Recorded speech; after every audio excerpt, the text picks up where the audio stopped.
Hello people, I hope you can hear me. Hello and welcome to the first episode of Space Opera, episode A New Life. And you'll immediately see what I mean by that, but let me try to get the camera here. Hey, hello everyone, hello. I hope you can hear me well. Let me know about the sound level. So I did a lot of preparation here in the last 2 hours, and I still haven't fully set up everything, but I hope you like this surprise. So I made an intro for this series, an intro for this episode. Okay.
Okay, I hope you enjoyed that.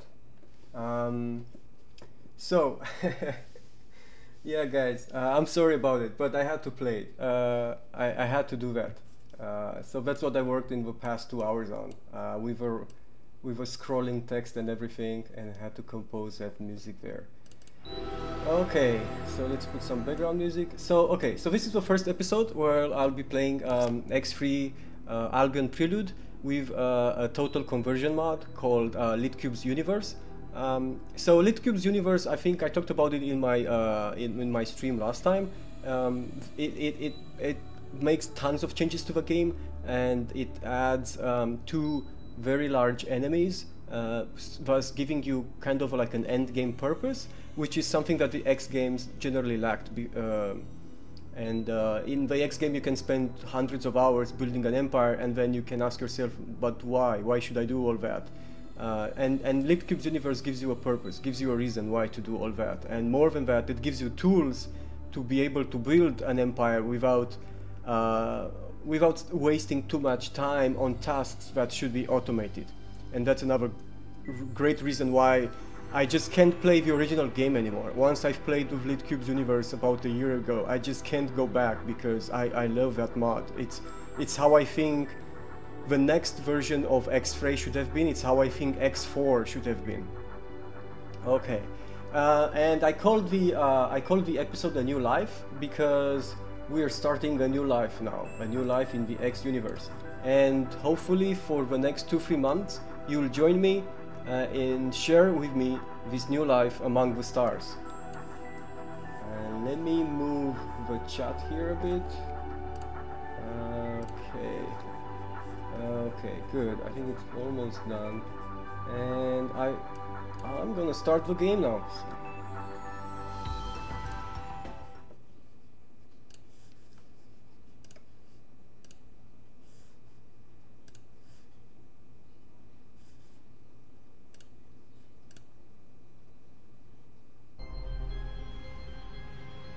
But you don't have image? Oh, you do have image. Okay. Let me fix my, because you don't need my logo there. Like I said, I did a bunch of last second editing around here. And there you go. So you don't need that. Okay. Alright, let me know how the sound levels are again. I think Donny said that I'm low volume. Is it the microphone or the game? Could someone let me know what volume should I raise up?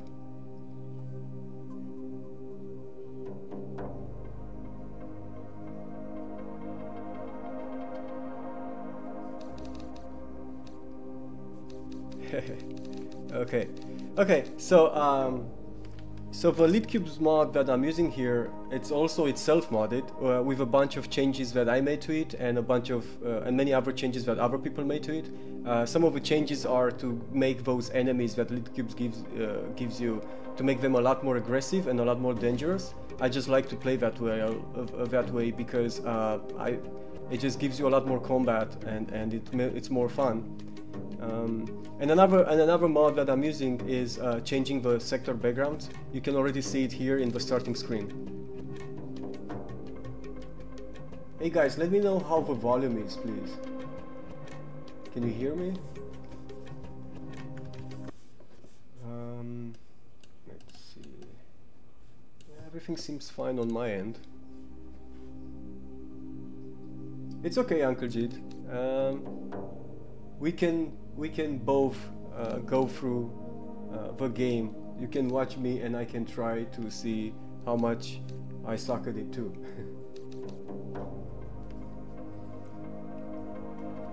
Okay, so let me start a new game. We can go with one of the standard Litcube's starts. All the starts here that are called Damiah, Ultralight, Light, Medium, Advanced, Trader and Import. But I'm not going to use any of those. I'll actually use the start called Daughter of Earth.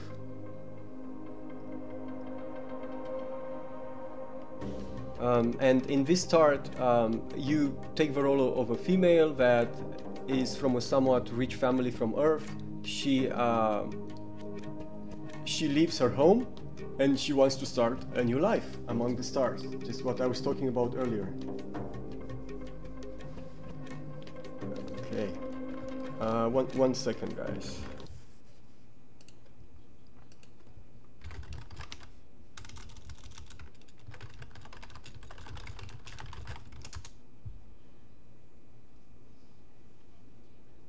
I'm just trying to make sure you guys can hear me, because I see nobody replying to my questions and I don't know what's going on.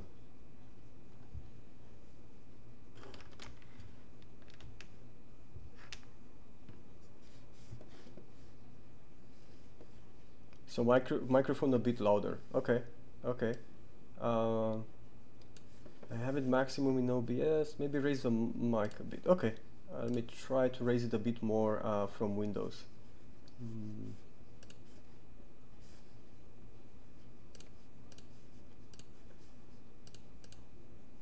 Okay, so let's go a bit higher. Is it better now? Let me know.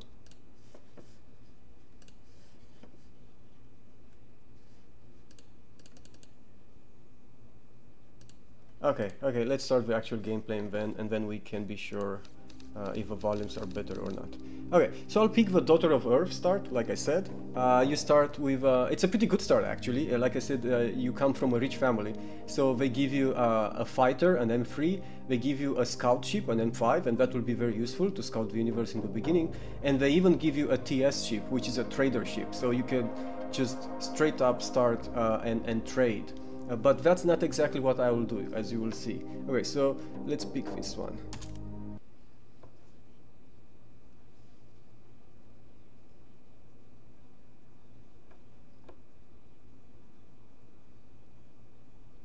Loading.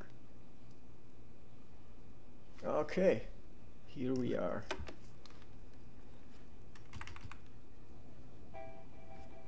Okay, why is this thing spinning continuously?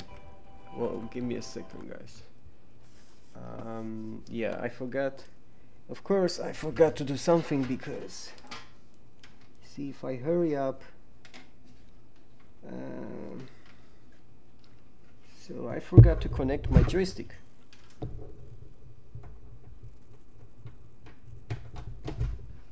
Again, I apologize for all the technical trouble. Let me start the game again.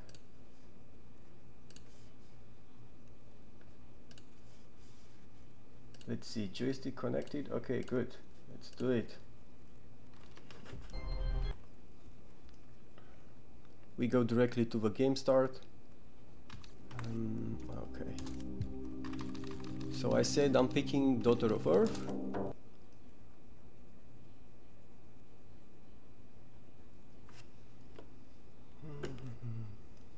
Okay. Much better. Much better now. Welcome to Earth, people. Oh, wait, you're actually on Earth right now, so not much welcome there. But this is Earth from space, I guess. Something like that. Okay, so that looks good. Right, so let's see what we have. Let's bring in the property menu and look at all the ships we have. So we have a Baldric, that's the transporter ship. We have a Cutlass, which is our current ship, the fighter, and we have a Rapier, which is the scout ship. First thing first, I want to get rid of a Baldric. So my initial strategy in the game will be the following. I want to explore. By any chance, does this mod put the parking bits from X back into the game? No, from X2. Is that what you're asking, Darksaber? Oh, X2, yeah. No. Incoming message. I do not think it does. I'm not even familiar what those parking bits are, actually. I use docking computers to dock at all stations all the time. Okay, so we just got our first messages, but before we get that, I want to change my name, right? So currently I'm named Khan Onin, and let's just change to Dizzy. Which is both a girl and a guy's name, so it works for both, I guess. And we got some messages. Let's look at the messages. It's one message from the Tanditech Corporation. This is one of the enemies that the Litcube's universe adds. Hello, Outstar. Nice to see you. Thanks for joining. So this is one of the enemies that the mod adds, and it says, on behalf of the Tanditech Corporation, a subsidiary of the Phenon Corporation, I, Kerdal Kormal, Chairman, would like to take this opportunity to personally extend you my warmest greetings and well wishes. Certain sponsors have put forward a venture capital of over 400 million credits. So guys, this corporation just started with 400 million credits, while I started with, as you will see, about 800,000. Right, so 400 million credits to initiate our organization. So its event says free market trade mandates. As free market trade law mandates, it is our duty to inform you that our company has established itself with an operation headquarters in Sector Sanctuary of Darkness, and will be expanding from there as our board of directors deem fit, and as warranted by our financial accrual. Okay, so the idea is this company is your enemy and your competitor. No, what's up, Retrograde? What's going on? You don't have to. Hey, Shirian. This is your enemy and your main competitor. This company will play by the same rules that you do.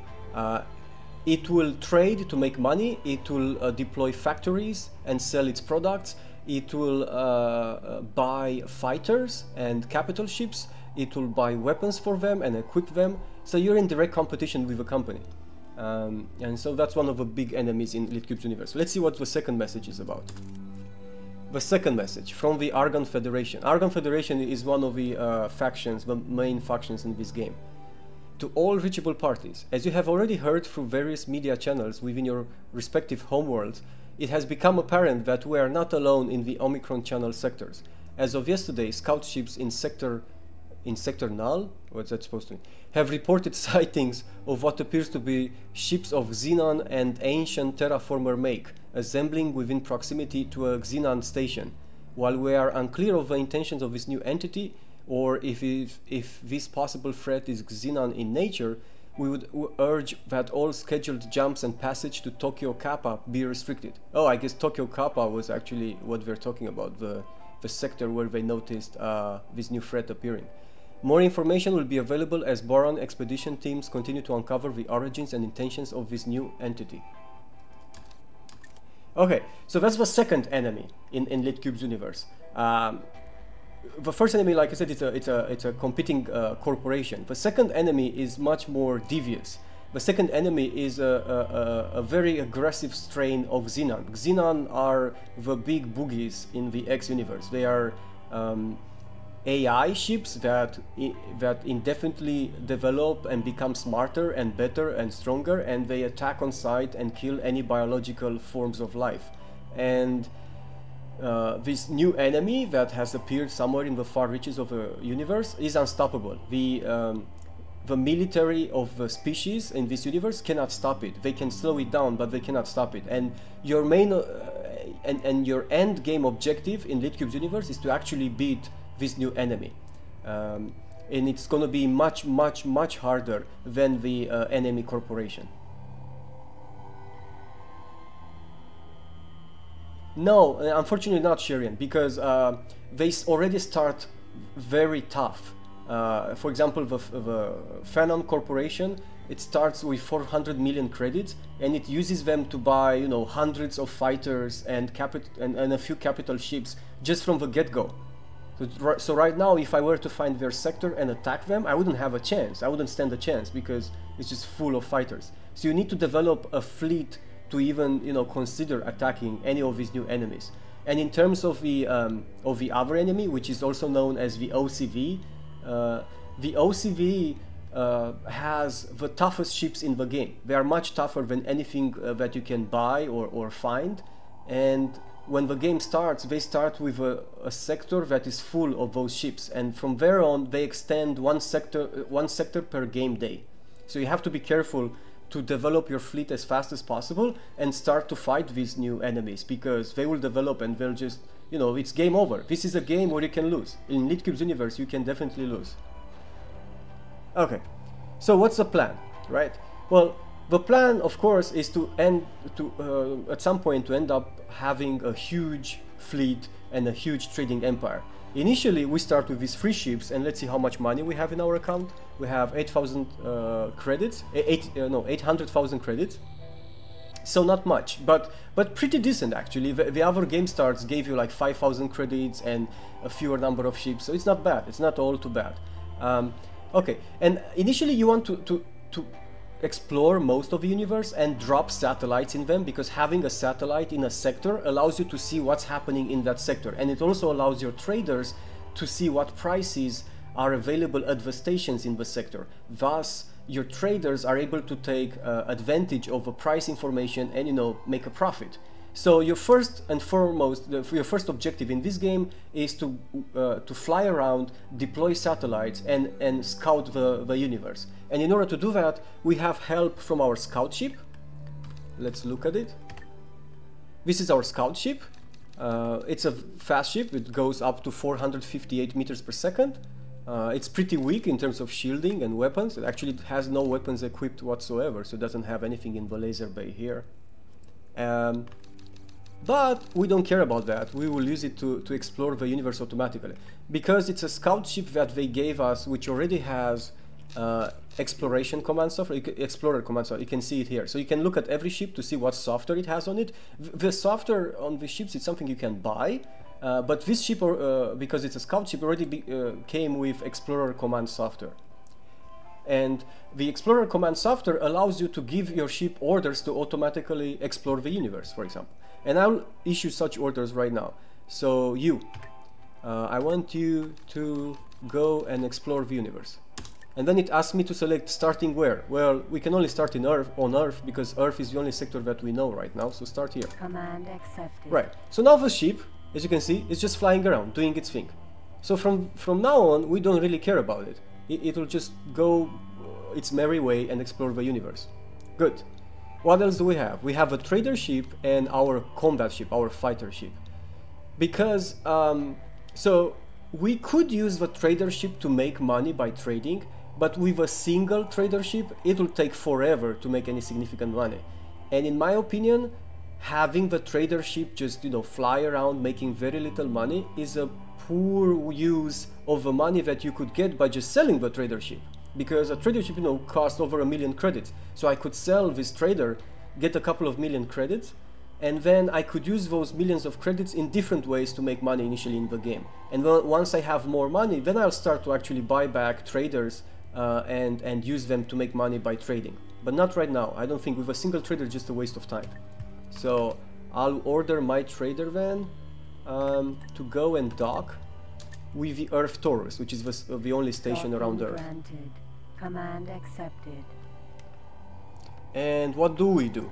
Well, I want to also dock with the Earth Taurus because I want to do some upgrades to my current ship. So let me order it to dock there. Earth Taurus. Docking granted. Autopilot activated. Okay, good. So now I've given all my ships orders, so I can just accelerate time passing.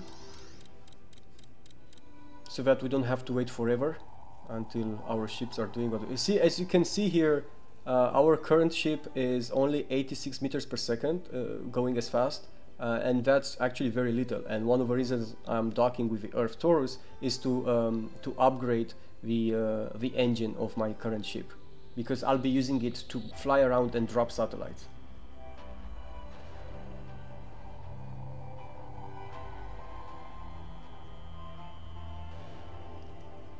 I hope everyone is having fun. I see sunlight is dropping in the room here. Let me do something about that.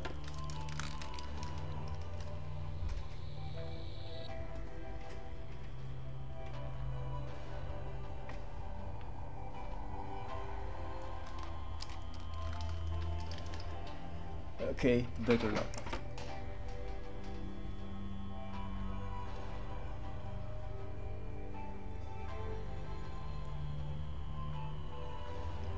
Yeah, my ship is currently very slow, so that's why it's taking forever, even with SETA. We will upgrade it and then we will go much faster.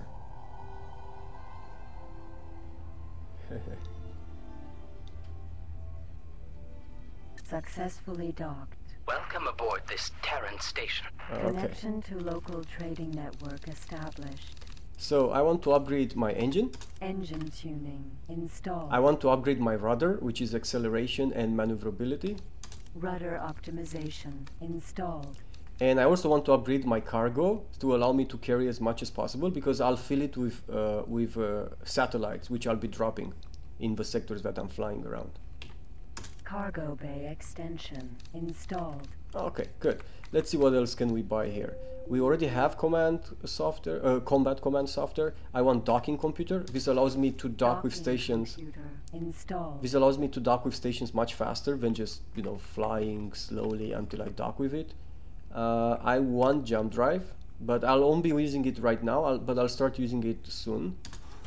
Jump drive installed. Jump drive allows me to jump to the gates of sectors that I've discovered by using energy cells. And so the only limiting factor is the energy cells that you can carry on your ship. I want navigation command software because that allows me to position a ship anywhere I want in the universe with even given coordinates. Navigation command software MK1 installed.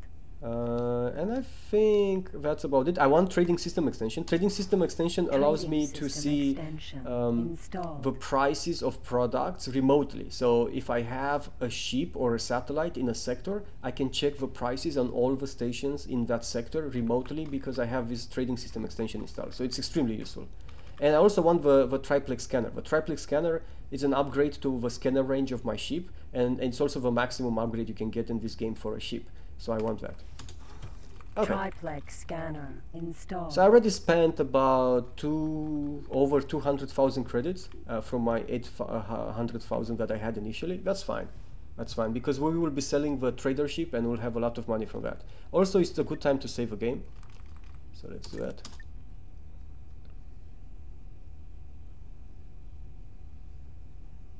Okay. Let's undock. Hey, Koala Man.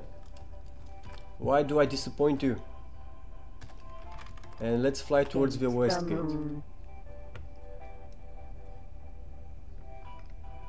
Okay, not much else in the Earth sector as you can see. There's just a single station here, the Earth Taurus, near the planet, and then there's a single gate of, you know, entering and exiting this sector. I guess that makes sense because that way they can defend it very well. And we have 100 kilometers to go. So, Koala Man, please say something funny, because I need to laugh for how long it takes me to fly 100 kilometers.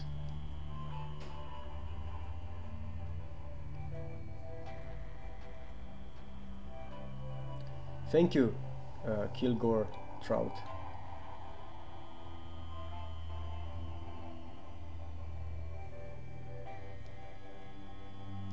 Yeah, Kilgore, you can do that. I definitely did that. Every time I got hooked into this game, I basically said goodbye to life for 3 months. Haddock, it's a sandbox space simulator, but with the accent on simulator. It simulates an entire universe with over 200 sectors and thousands of ships flying around by their own, rules. And being a sandbox, you just make your way, make your own story kind of thing.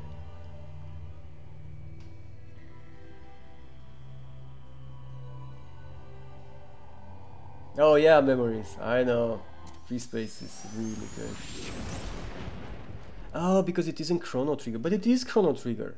It's just a mod for Chrono Trigger. It's a total conversion mod for Chrono Trigger. Entering system, the moon. Okay, we are at the moon. Where is the moon? Let's look at it. Where is the moon? I want to see the moon. Oh, there's the moon. Oh, you're big and shiny. Wow, look at the detail. Just look at the detail. Look at the craters. This is pretty cool. See, that's why I installed this mod that changed the sector backgrounds, because I know it has some very high resolution planets. Okay, so let me order my ship to fly to the center of a sector so that I can drop a satellite. Oh wait, there is one problem though. We haven't bought any satellites. So that's bad, because we should have done that at the Earth Taurus. Should I load from the Taurus? It's just a minute after that flying. Or should I continue? I can continue, I guess. But I need to find satellites. Where are satellites? Special objects, advanced satellites. So yeah, only the Taurus has it. I'm sorry guys, I have to load. Because we will take forever to fly back to the Taurus, then fly out of the Taurus, so I have to do this again. I'm sorry about that. Now this is something you'll do a lot in this game, especially in the beginning. So okay, so let's buy 33 satellites, which almost spends all our money. So maybe not do that, maybe just buy 20. I think 20 is a good number. Advanced satellite bought. Okay.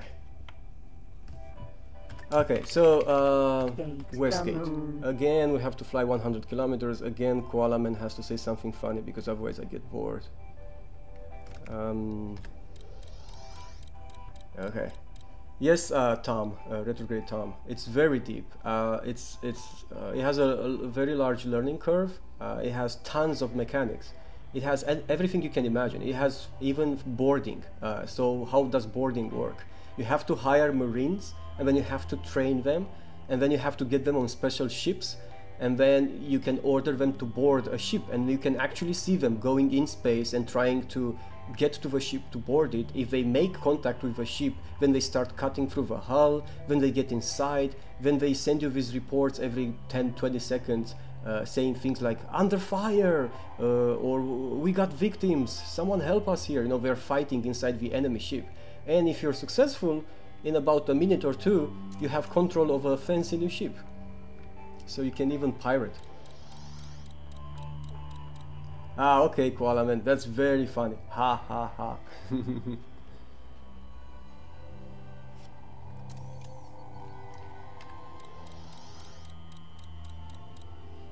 But does the game have Free Space or Babylon 5? Babylon 5? No, it doesn't have Babylon 5. But there may be a Babylon 5 mod, actually.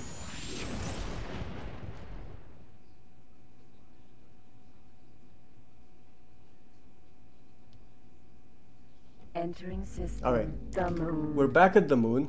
We're not gonna look at the moon, but just fly in the center of a sector so that we can drop a satellite. And now, because I bought navigation command software, I can actually order my ship to fly to coordinates, which is a very useful way to fly at the position where you probably want to drop satellites, which is in the center of the sector above a plane, right? So let's look at the sector, right? This is a sector, right?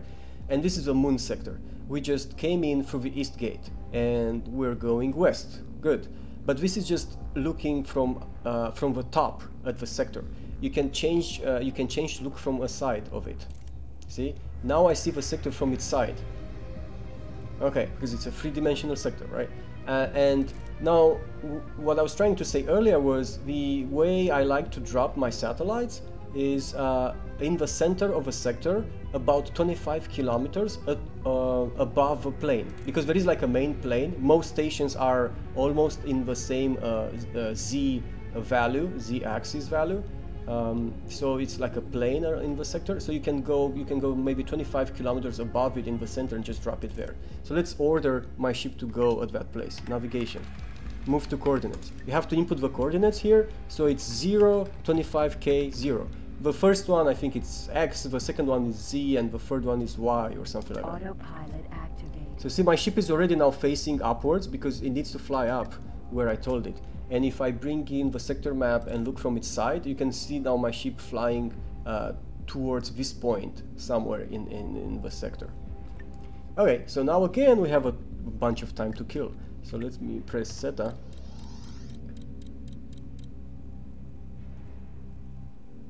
No, Emra, come on. It's just a game. And you don't have, I mean, you don't see the way I deal with a game as necessarily how everybody should do it, and unless you do that, you are a really terrible player. That's not how it is. You can play this game by ignoring 90% of its mechanics and its aspects. You can play it as a pew-pew game, although not a terribly good pew-pew game, so if you want that better, just play Free Space, I guess. And you can play it like that. I mean, that's how I played it the first time, a couple of years ago. I just played through the plots, and I ignored all the empire building and management and fleet management. I ignored all of that. And then I came back to it years later, and I played Litcube's universe. And that just really made me discover all this aspect of it. Because in Litcube's universe, we have those enemies, and in order to defeat those enemies, we have to develop an empire. And in order to develop an empire, I had to learn how to do that. So there you go. Now, how did you make out your ship was flying to exactly that point? I didn't get that. Oh, what do you mean, Desiree? So I use this command, navigation, move to coordinates, and you have to give it 3 coordinates, comma separated. And I just used, you can see it even says here position XYZ, right? So I gave it 0, 25k, 0, because that was trial and testing until I found out that the second one basically controls the height, and the first and the third one control the way I look here, controls left and right, left and sorry, horizontal and vertical. Yeah, I gave it the coordinates. Yes, this is right. I gave it the coordinates. It's a very useful command to have. So always buy navigation command software so that you can give it coordinates. You can give coordinates to your ships. No, I haven't played Elite Dangerous Pudding. Sherian, wouldn't it be more sensible to drop sats with a scout? Yes. So Sherian, you're right. It does make sense to drop sats with a scout, and I think the scout ship, because it has explorer command software, not only it has a command to explore the universe, but it even has a command to automatically drop satellites, and it's generally pretty successful at it. I don't like it because you don't have a direct control where it drops the satellite. That's one thing. Second, it will do a lot of back and forth because a scout ship has very small cargo area, which means it cannot carry a lot of satellites in its cargo bay. So it will take 1-2 satellites, drop those, then try to find a place to buy more satellites, then repeat, right? So that's why I don't use the scouts to drop satellites. However, another reason why I'm not using the scouts is while flying around and dropping satellites, that's not the only thing I'm doing. Another thing I'm doing is looking for missions to make money. That's what I'm doing. So like here. You are talking to the automated interaction system. Make your request. So this guy has a mission for me, the guy at 5 here. Is there something I can help you with? Oh, okay, and his mission is he's offering a ship for sale. Transmitting information. Okay. Now. So see, he's offering a ship called Shashmir that is at 87% hull integrity, and he, because it's 87% instead of being 100%, he's offering a discount on it, and he's asking for 2,300,000. Now, ships that are over 80% are still too expensive, and it's not worth to get them. But if you find ships that are 50% hull integrity, you're getting a huge discount of them. You're getting like only 20% of the original price. And after getting one of those ships, you can repair it as new and then sell it. That's how I will make money in the beginning of a game. That's my plan. And because I can fly around and drop satellites. I can see these missions and pick them up when they appear. So that's why I prefer to manually fly and pick and drop satellites, because then I can pick up these missions and make money. Oh, G pudding.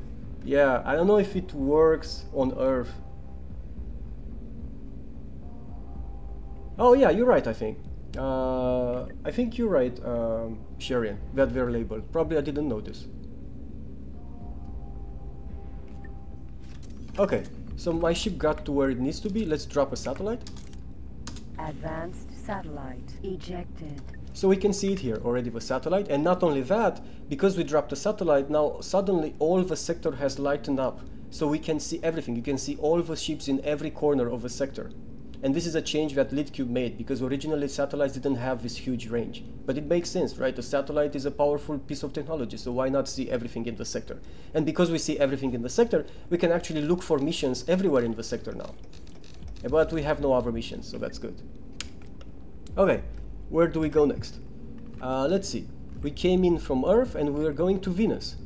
Gate Venus. Selected it, and let's fly towards that.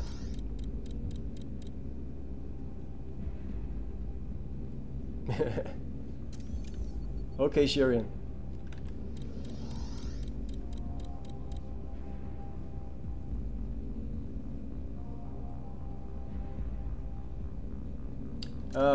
Which list? The list in the sector with all the stations and the ships.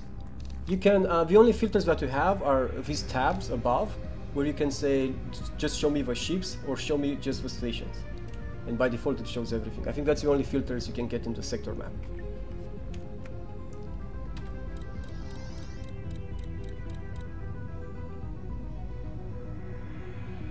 If the satellites were pink. Yeah, you cannot filter that, other just stations or ships. Oh, Centaurea is going shopping?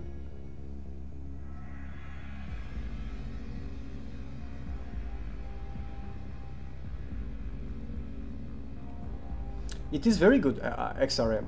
And especially if you're looking to play X more like a pew pew style, heavily on combat and not much empire development, XRM is perfect. It gives you tons of combat. It pays well to do combat, because in the original game and also in Litcube, you cannot get a lot of money by combat. But in XRM, they made it possible to earn a ton of bounty money just from combat. So XRM is really designed for combat focused players.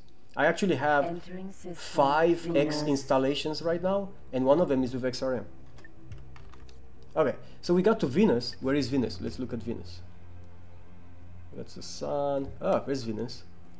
Oh, okay. It just looks like a bowl of vanilla ice cream. Okay, so let's order our ship to fly in the center so that can drop a satellite. Autopilot activated. And I said that I want to sell my trader ship. And in order to sell and buy ships, you have to have them dock at a shipyard. And let's see, did we find a shipyard? So in Venice you don't have one, but we have it here. So in the sector that we were previously, the moon, we have a shipyard.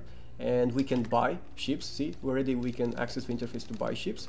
The ships that are colored red, they require better reputation with a faction that's selling the ships than we currently have with them. Because of course, the faction won't sell you a destroyer if you know you're not very good friends with them, right? They cannot sell you that kind of technology. We will improve our reputation by trading with them and doing missions for them. Right, so we have a shipyard, so let's order our trader ship to dock at it. Go and dock at the shipyard here. Docking granted. Command accepted. So now our trader ship is going to dock at the shipyard at the moon, and once it's done, we will sell it. Also, I want the trader ship to notify me when the order is done, because I don't want to keep on remembering to check what everybody's doing. I want them to notify me when they're done with the current order. Okay, good.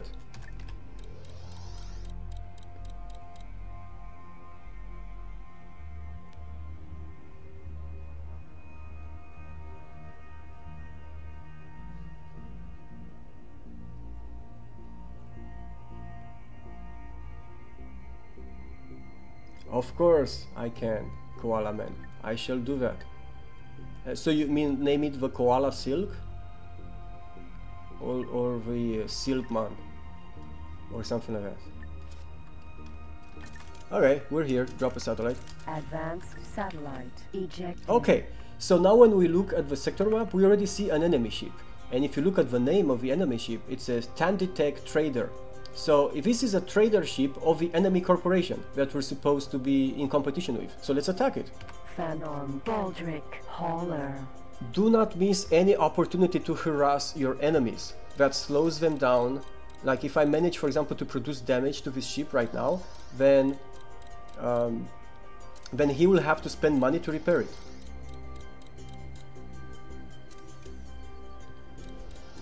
Let's put a camera on it. Looks pretty nice, the Baldric. Where is he going? Well, let me try to go on an intercept course.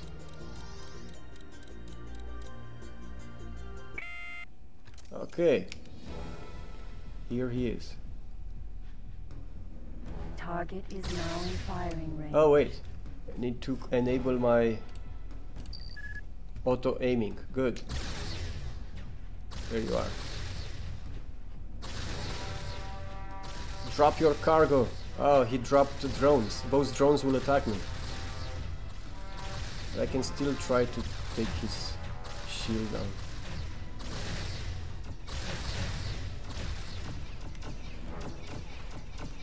Okay. Ah, he jumped away.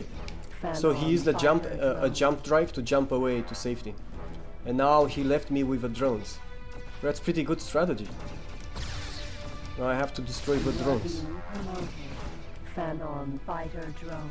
The drones are very easy to destroy. They're mostly their purpose is to give a target, not to actually do damage. They're like decoys. Come on. So you have to wait until it actually comes towards you. That's the best time, because they go very fast. The drones go really fast, so it's very hard to hit them if it's not at the right time. Now. You are being promoted. Okay. Fanon fighter drone. And I also have, wait, I have turrets. Let me order my turrets to fire at these drones. Command accepted. Okay, now my turrets will automatically fire at the drones. You are being promoted. Fanon fighter drone. They're very annoying, the You drones. are being Such a waste of time. You are being promoted. Fanon fighter drone. There's nothing I can do. You are being promoted. I have to destroy them now so that we can go on our merry way. You are being promoted. Fanon fighter drone. Target left firing range. Nah, where is he going now? Come back. Target is now in firing range. Come to daddy. Fanon fighter drone. How many are there left? I think there are just 2 or 3. I think there are 3. Oh yeah, my turret just fired. Fanon fighter drone.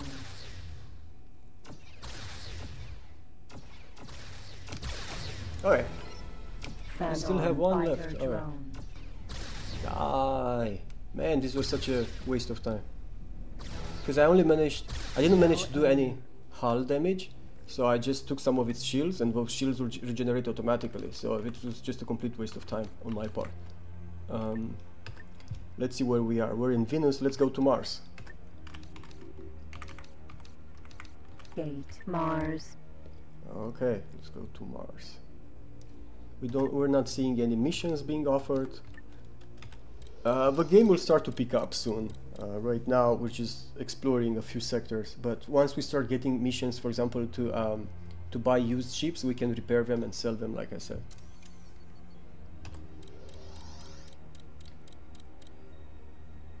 Can one collect herbs and make potions in this game? That's a good question, versus Mike. Very good question. I'm not sure. Maybe I haven't discovered how to do that. Kilgore Trout. Now we get to the action and why it's worthwhile to read the 4,000 page manual. 4,000 pages manual. Yes. Well, not really. I mean, combat isn't necessarily... I love combat in this game, but only with capital ships. With fighters is... Mars. Well, I mean, you can do much better combat in Freelancer, have more fun in Freelancer or Free Space. Okay, we're at Mars. Where is Mars? I want to take a look at it. Ah, okay. The red planet. Okay, looks cool. Okay, let's go and drop a satellite.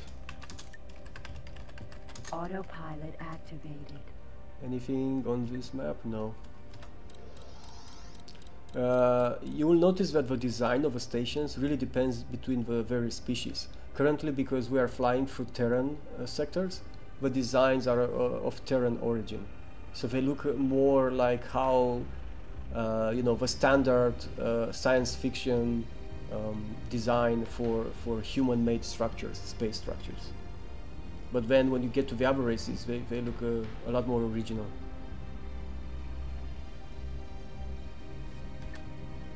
Almost there. Almost there. Hey, what's going on? Sometimes this order doesn't work as expected if you have structures around the point where you have ordered it to go. And so I'll just drop a satellite here because I'm close enough. Advanced satellite ejected. Okay, now we're seeing everything. No missions though. Where are we? Mars, where can we go? We can go north to Mercury. Let's go north. Mercury.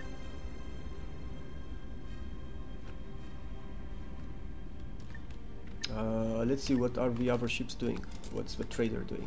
Oh, the trader is going to the shipyard as I ordered it. And what's the explorer? The explorer is, well, exploring, right? Where is it? It's in the same sector with me. It's in Mars. All right. Let's accelerate time then.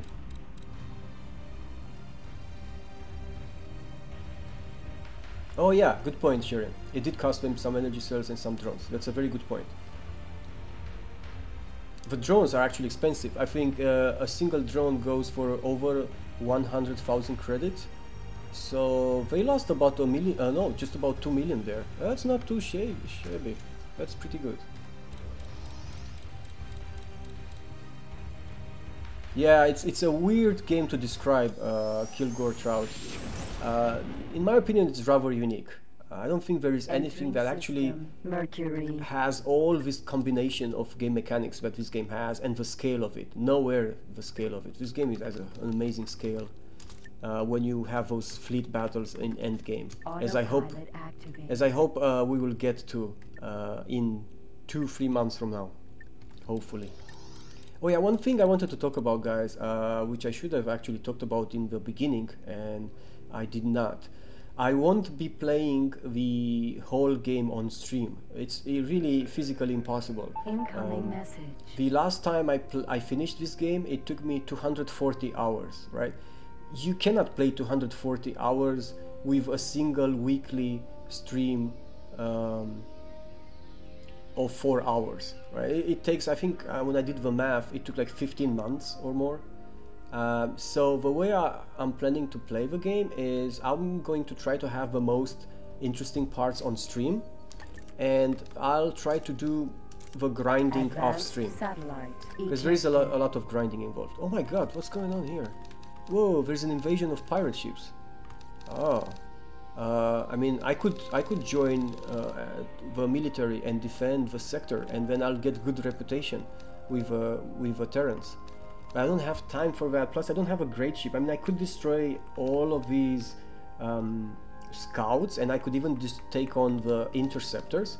But they also have over 20 fighters, like my ship. So they have huge numbers here.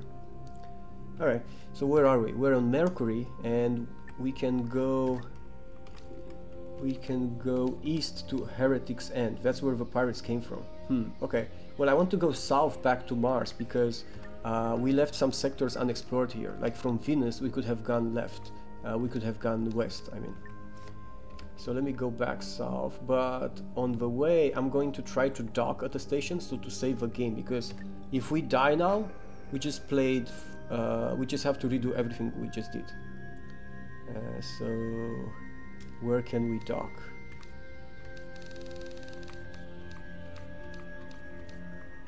Oh, that one? No, that's, I want something that's on my way. This one.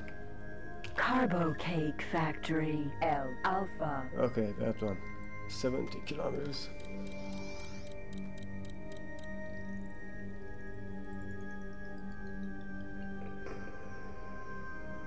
Emergency signal from Let's see. Tokyo. Someone Lambda. keeps on sending us messages. Oh, okay, so the first message was from our trader ship, because we asked it to notify us when the order is done, and we ignored that message. So that was kind of pointless. And the second message, okay, so these messages that sound very cryptic, they are actually from the Commonwealth, that is the planets in the universe, the biological beings, from their alliance or something, their allied armed forces. They're just reporting on the advances of the OCV. The OCV is the ultimate enemy in Litcube's universe. I talked about it. Is the deadly AI thing that takes over slowly but surely takes over the whole universe. And so we get these messages from time to time where they're telling us, look, the OCV is now attacking this sector. And that's what it says here. It says, okay, to all registered mercenary forces, blah blah blah blah blah blah. OCV recon activity detected in Tokyo Lambda. That's a sector. Assume preload to assault from unknown sector Omega. Right, okay, so they're just saying that they noticed that the OCV is sending scouts into a sector, which they assume it's just a prelude for them to invade the sector. So in the far corner of the universe, the OCV has already started to slowly take over the universe.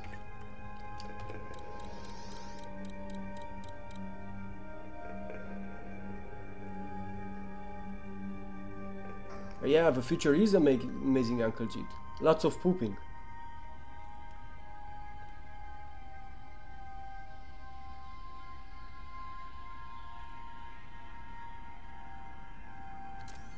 Okay, let's dock. Successfully docked. Greetings, friend. Connection to local trading.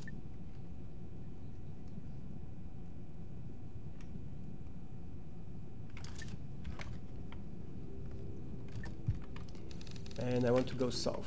Gate Mars.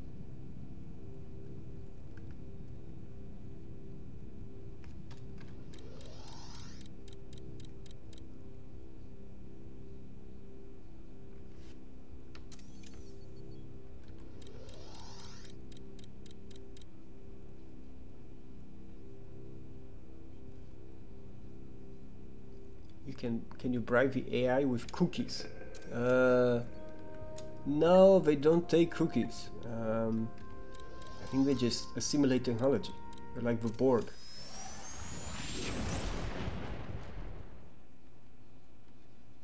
Entering system. Mars. Oh, there's some battle ahead.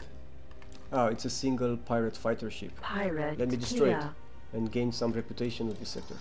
But it's already engaged with a corvette and another and an interceptor. So by the time I get there, he'll be dead. No aim. There you go. Okay, fine. So I said we want to sell our trader ship. Alright. So now because the trader is docked at a shipyard, we can access this menu, and above we can sell the trader or we can upgrade it.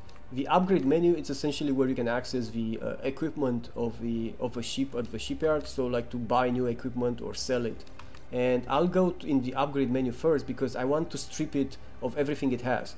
I want to sell all the equipment it has, and then I'm going to sell the ship, just the hull kind of thing. So it has, if we look here, it has 4 25 megajoule shields and a bunch of equipment. Equipment you cannot sell, but you can sell shields and lasers and wares. So I'm going to sell the shields. This one. 25 megajoule shield removed. Alright, so we already made about 300,000 credits there, and now let's sell the ship for 2.6 million credits. That's a good deal. Baldric sold. Yay, we now have money. We have over 3 million credits. So we will use this money to buy used ships, repair them, and sell them for the full price, and that way we will make money in the beginning of the game. That's my strategy. It's a much more effective way because you need to spend time scouting the universe anyway, than trading with a single ship. So let's see, this guy has a mission. You are talking? What's fighting? Patching through the information. Okay, so he's selling a ship, she's selling a ship, but for 100% hull, which means the price she's asking for it is way over the real price of a ship. Plus, I wouldn't make any profits anyway, so I'm going to decline this. Okay.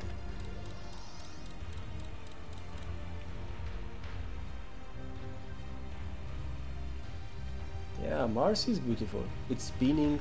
But what's up with this thing? Like, does it have structures on it? Oh yeah, because I think in the X universe Mars is colonized. Yeah, that's possible.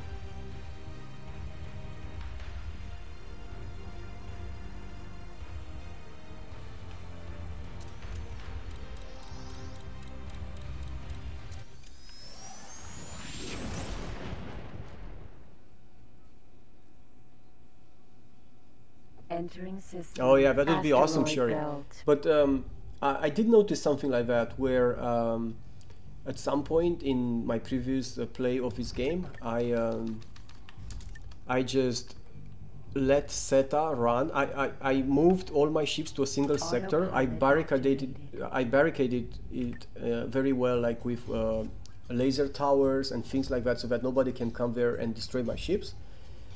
And then I pressed SETA and let the game run with SETA for a whole day. So that if SETA ran 10 times faster, that means it added 10 in-game days. And then I wanted to see what happened in the universe in the meantime, when I did this experiment. And what I noticed was the Phanon and the OCV were attacking each other, because Phanon for some reason deployed a station in a sector that the OCV wanted to take it, and they were just fighting each other. But eventually Phanon lost because the OCV is much stronger anyway. So they lost that sector. Phanon lost that sector. Oh wait, this guy is selling something. Is there something I can help? Transmitting information. Okay, so now. he's selling an Express for 85% hull. That's not a lot, so I'm not going to buy it. If I want to be a maximum 80% hull to make a good profit on it.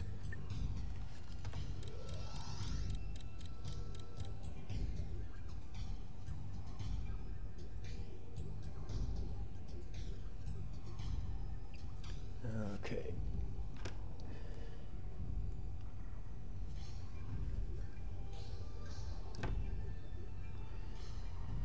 That's a long sector.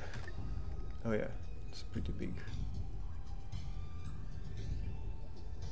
Alright, cool. Let's drop a satellite. Advanced satellite ejected. We have a You are mission talking here. to the... What's fighting you? Oh, she has asteroid data for sale, not Did interested. you leave your brains in quarantine, pilot? Oh, why did I... okay, I mistakenly, instead of cancelling, I mistakenly pressed surrender. And luckily she didn't take it seriously. Okay, where else we need to go? We want to go south.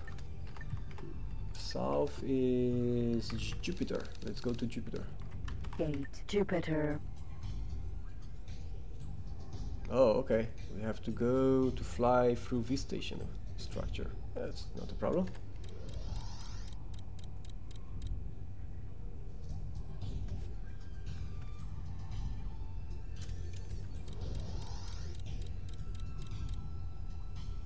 Jupiter, here I come.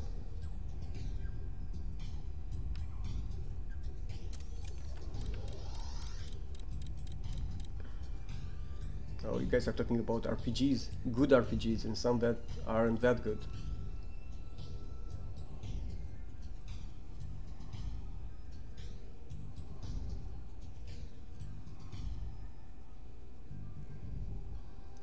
Well,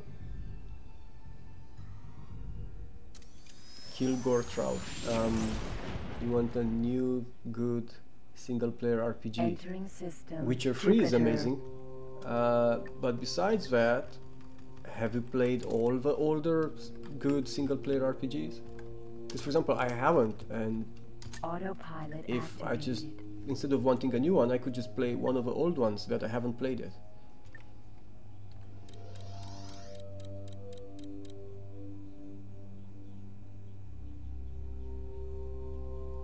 Oh yeah, autopilot. Yes, so Rune's Soldier is right. You have to be really careful with the autopilot in this game. Sometimes it just can take a route while trying to avoid a ship or a structure and actually collide with a ship or a structure. And you can die very easily in this game. The universe is a dangerous place, right? Okay, are we there yet?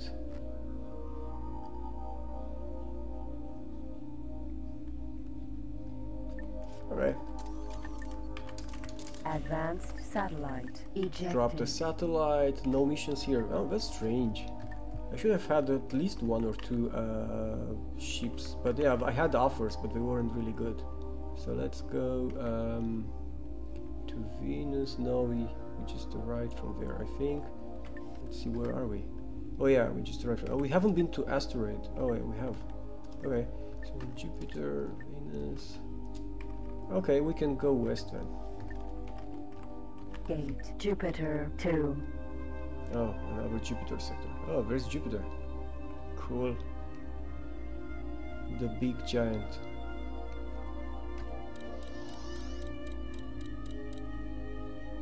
Never trust autopilot. That's good advice. It's very useful though, but never trust it. Always be careful to see what route it takes. Try to take to be ready to take control of your ship manually at any moment that might be needed.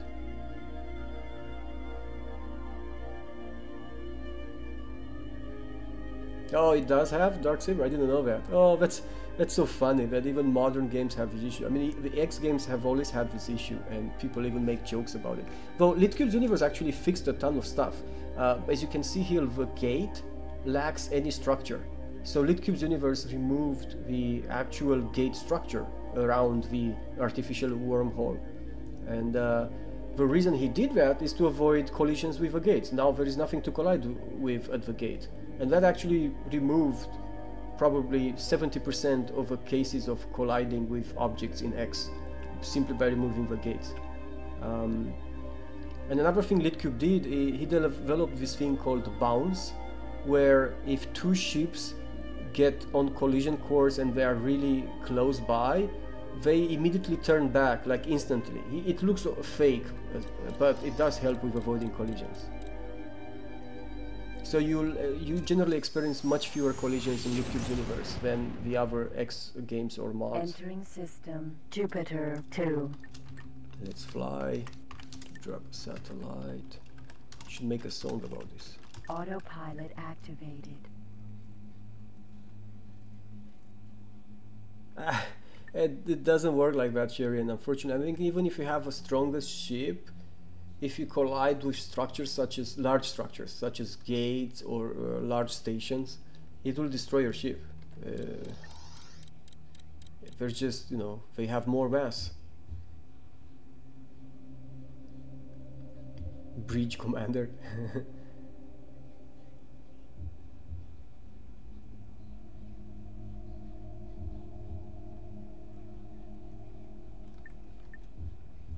Okay, this sector is smaller, so should be almost there. One thing with the Terrans, they have large sectors. They have much larger sectors and large structures too. All these stations that you see around here, they're large. And advanced satellite ejected. And when we get to the other species, you'll see they're much smaller. Okay, so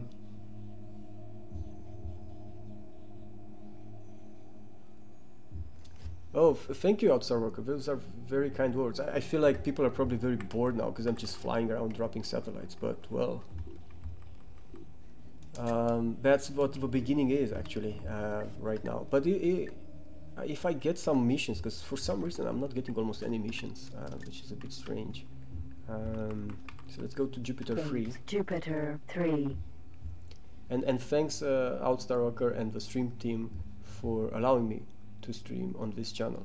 I really wanted to stream this game. I kind of bullied it, like I said, well, if this game ever comes to GOG, I will stream it, and I said that a couple of months ago or something like that, and of course, I didn't know over time it'll actually come, and I'm so happy it did, and now I feel like just playing it all the time, and then I feel like I should also just stream it, you know. But the thing with the streaming is it's not for everyone, right? I'm not the kind of person that does well with the streaming, I think, and I'm not a particularly great person in social circumstances. So, but for this game, I'm making an exception. I don't care. For this game, I don't care. I really love it, and I want to show everyone how great this game is, and I hope I'll be able to convince you. Entering system Jupiter 3. Ah, we're getting a mission, so let's order. Okay. Autopilot activated. And this guy. What's fighting you? What are you Patching selling? through the information Oh, again, now. she's selling a 100% hull ship. I'm not gonna buy that. That's like twice more expensive than I can buy it new at the shipyard. What the hell? Come on, game. Give me some ships. Give me a good deal. Stupid random generator. Thank you, Kilogram. Thank you. Glad someone is enjoying it. Oh no, that's cool, Darksaber. I actually love that. I think that if chat is talking about things, it just means they're like, you know, with friends. It's like when you are out with friends and you're comfortable and you talk all sorts of subjects and you jump from one topic to the other, and that's just great. That's exactly how this should be. That's exactly what I love about this community. People just feel comfortable to talk about things. They, Advanced satellite. you know, they aren't ejected. strict like, oh, keep it on topic or things like that. Alright, so we have two Tenditech traders. They're really far away. But I can try... Oh, this guy is damaged. I can take him out. Fanon Baldric Hauler. That guy is damaged. Saving is only possible Oh, wait, I when didn't want to docked at a save. station. Autopilot Okay, activated. I want to follow it. Okay, that's good. And this guy... His hull is full and everything. So it might not be a good idea to attack him. Yeah, let's try to kill a Tenditech trader. Autopilot off. Yeah, let's looking at chat a bit.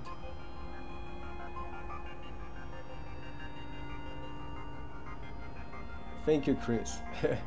I just think I think that we have some of the greatest people I've seen on the streams,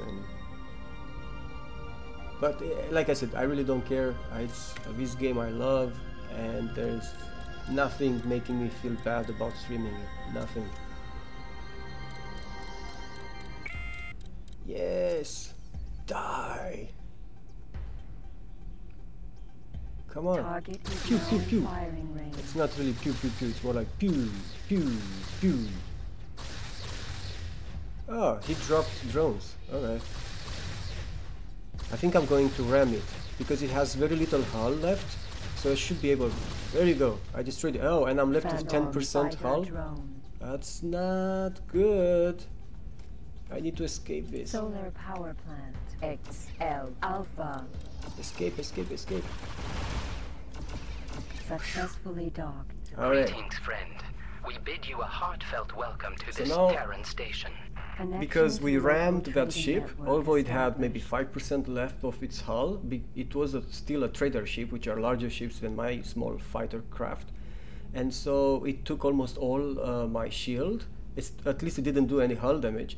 And so I was exposed against the drones. Attention, So then- Sector Tour Flight 719 will take off in 10 Misuras. Repeat, Okay. Sector Tour Flight 719 will take off in 10 Misuras. Okay, lady. And my tactic immediately after that was to run towards the solar power plant and dock with it using docking computers, which teleports you directly into the dock if you're in 5 kilometers range. And so that's how we escaped from certain doom, and now my shield is slowly regenerating. So I should also buy actually some energy cells, because I have a jump drive, so I could jump with a jump drive by using energy cells.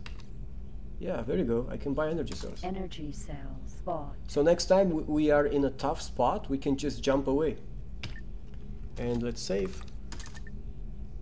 And I think with 40% shield we can go and fight those drones. But let me see what chat has been saying in the past minute here. Alright, Sherian. Quick, slap some duct tape on it. Well, I don't have any hull damage, it's just shield regenerating. What toaster do you have, Gruz? Is it a new toaster or an old toaster? Yes, a shield, 10% shield. Did I say hull? No, I meant shield. Yeah, but 10% shield means that if I fight 20 drones, they will get to 0. 20 drones will get to 0, and then I'll start taking hull damage. I didn't want to do that. But now we can do that. Phanon fighter drone. Oh, where are we going? Oh no, they're here. Okay, for a moment there I thought they were going to attack my satellite, because they do that sometimes. If they can't get to you, they just go and attack the next thing that you own in the same sector. Which in this case it was my satellite. Target but it's is good they now didn't do that. firing range.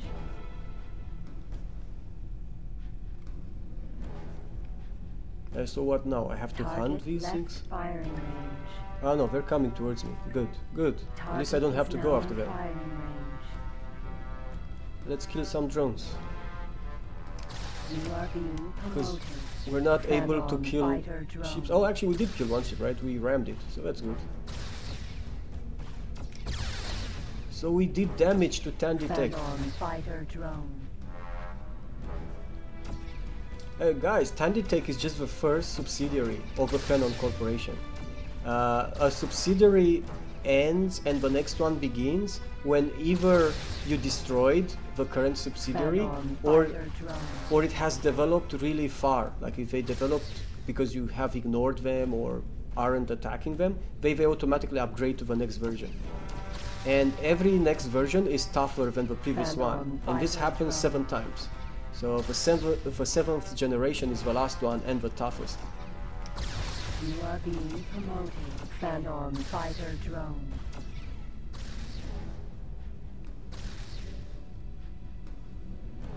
Oh, very lame toaster. Phanon fighter drone.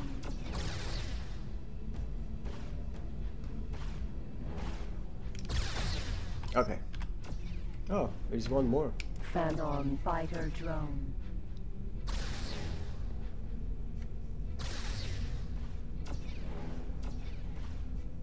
No aim.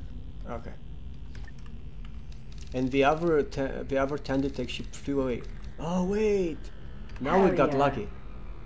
So when you look at the sector map, the first you see is your ships and stations, and the next thing you see, in case there are any, are bailed out ships. That is ships where the pilot just bailed out because, I don't know, before the ship was destroyed. This happens, you know, randomly. But every time it happens, you can actually capture one of these bailed out ships, you can repair it and then just sell it for profits. So let's do that. I'm going to show you how to get out of the... Oh, pirates are coming from that sector. I see. So this ship that I'm going to try to capture is actually probably one of the pirate ships that engaged the military here. So they're fighting there. I'm going to ignore that fight. I just need the ship. It's mine, my own, my precious.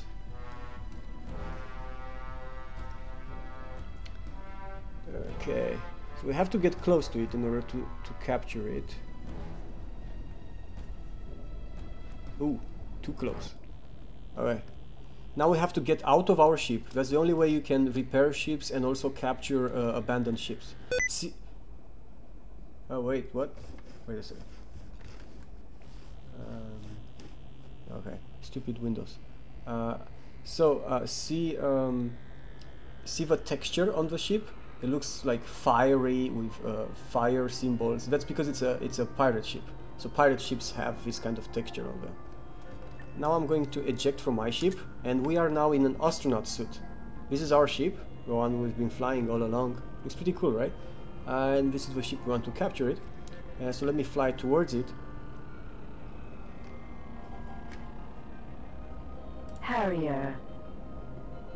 And now we can click on it and claim it. Ship computer control transferred. And now it's ours.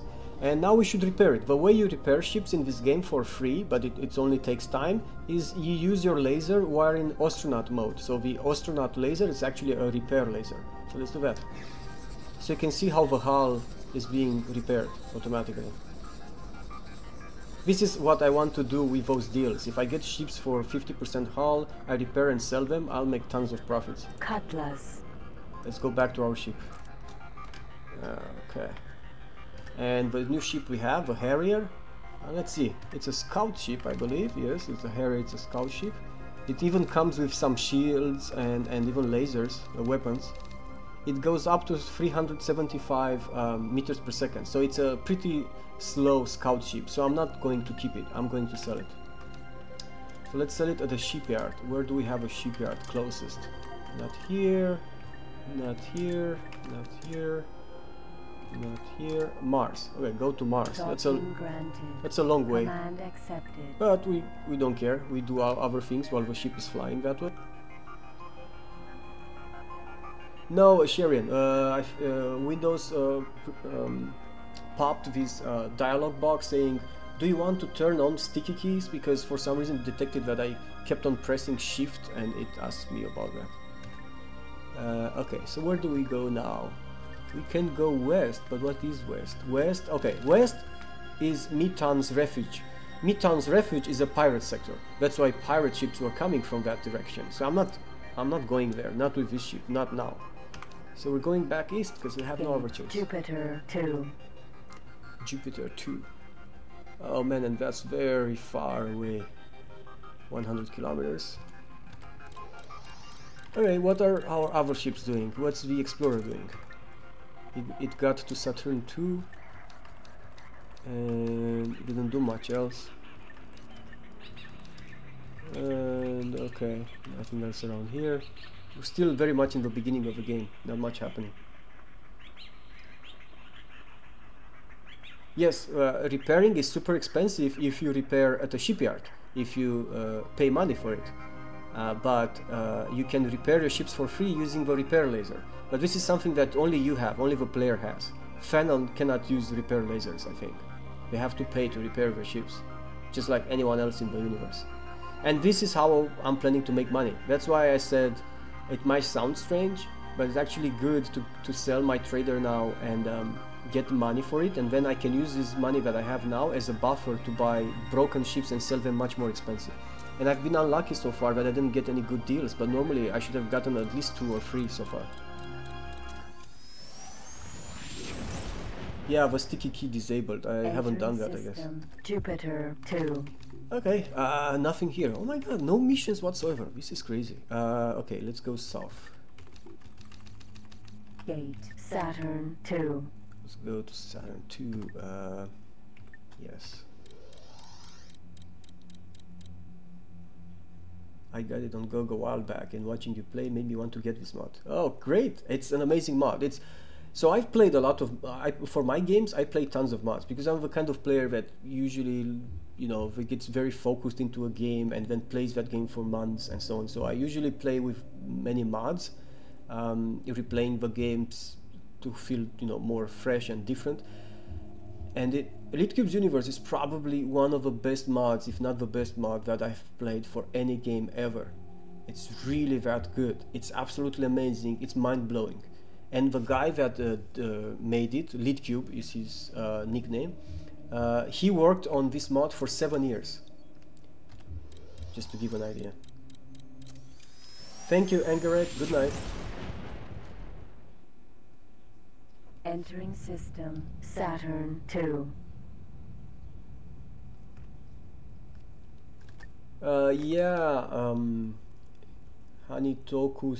Hanitokiso.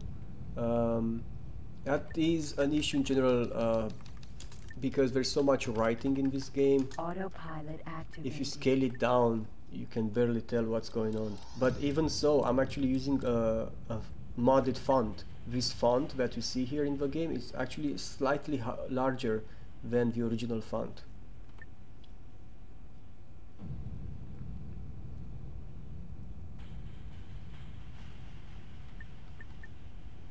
Okay. Oh, Tanditech. What are those? Escort. Oh, and they're going after my wait. Autopilot off. They're going after my scout ship. You, scout ship. Go and dock somewhere towards me to bring them here. Go and dock here. Docking granted. Command accepted. And I will intercept whomever is chasing you. So, we just found a party of Tanditech, a hunter party. See, it's led by a fighter like my ship called Tanditech Hunter, and it has an escort of some scout ships. Now, because the scout ships are faster than the fighter, I will face them before the fighter, and this kind of divide et impera is the only advantage that I have, because otherwise I'm outnumbered. So I have to try to destroy the scout ships before the fighter comes close. And if I manage to do that, then I will have no issues taking down the fighter. Fanon, Fujin, Sentinel.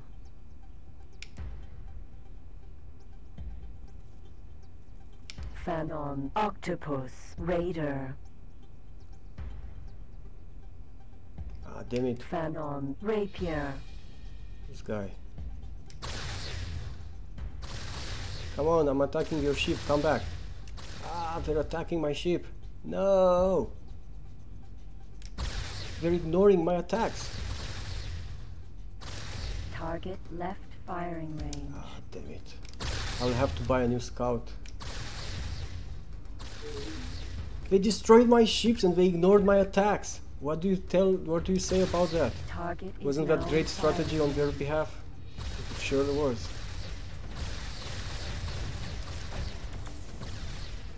Fanon, Octopus, Raider. Alert, missile closing. Fanon, Rapier. You guys are going to pay for it. Now I don't have a scout ship. That's fine, actually. In the beginning I don't really need it. Oh, that guy bailed out. That means I will take his ship and use it instead of my scout ship. Aha, and the fighter has... Fujin, Sentinel. The fighter is firing missiles at me, and my turrets are taking them down as they should, so that's good. Fanon, Barracuda. Okay, so I destroyed all the scouts, and now we're fighter against fighter. Ah, he's not firing, great!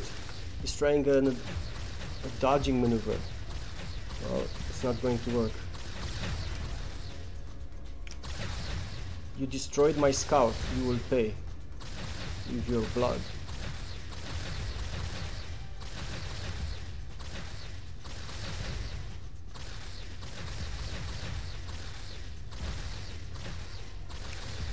Ah, it's a good fighter. I think it's better than mine, because it takes forever to destroy its hull. Mine would be destroyed by now. Let's ram it. Ah, missed.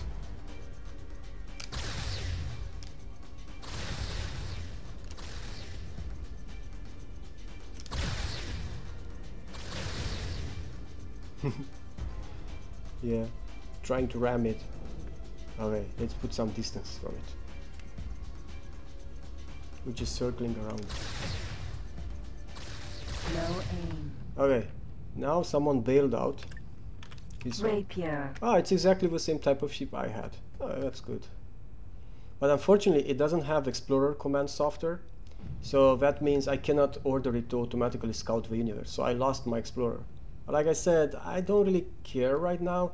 I'll need Explorers once I have explored a bit more and I have a bit more money. Because I don't know if you noticed, but even though my ship is much slower than an Explorer, I still manage to keep pace with it. It wasn't far ahead of me.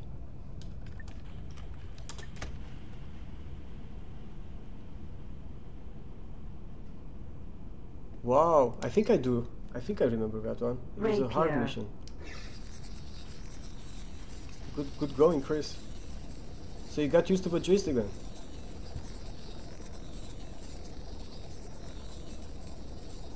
Okay, we repaired it. Let's claim it. Ship computer control transferred. Okay, so Rapier. Yeah, it's exactly like the ship they just destroyed. It also comes with weapons, not just shields.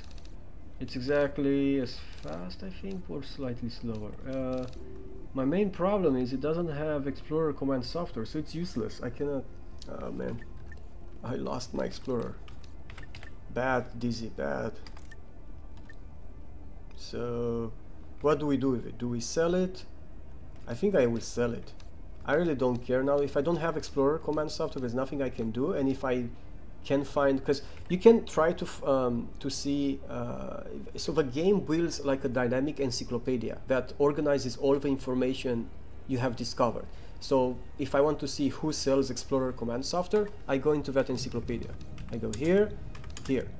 And in the encyclopedia, for example, I'm interested in ship equipment, which is the Explorer command software. And see, I have here Explorer command software. And if I select it, it says the wear volume, the minimum price, maximum price, and it says the commands it makes available, but it doesn't say anywhere available at.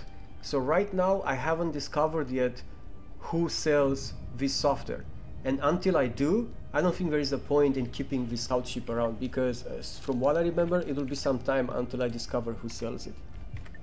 So I'll just send my new scout to Mars to sell it. Docking granted.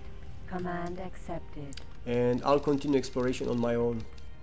Gate Saturn. I think we should keep, we should all keep a moment of silence in honor of my scout ship. He did well. I mean, he paid with his life.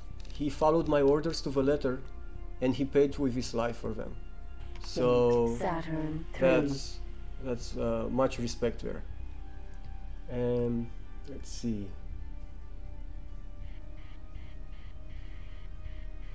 Yes, I definitely dealt more damage to them, but the problem is, Sharon, that you always have to look at it in context.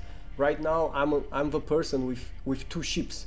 They are the entity with 200. Killing 10 of their ships doesn't do as much damage as killing 1 ship to me does, right? So, but it's okay. I still got the ship back. I can sell it. It's not like I lost money, and the Explorer wasn't doing that much. It wasn't that useful. One thing I wanted to show you guys, and it's one of the mods that I made to Litcube's universe. You can go in the player console and access this thing called total asset value.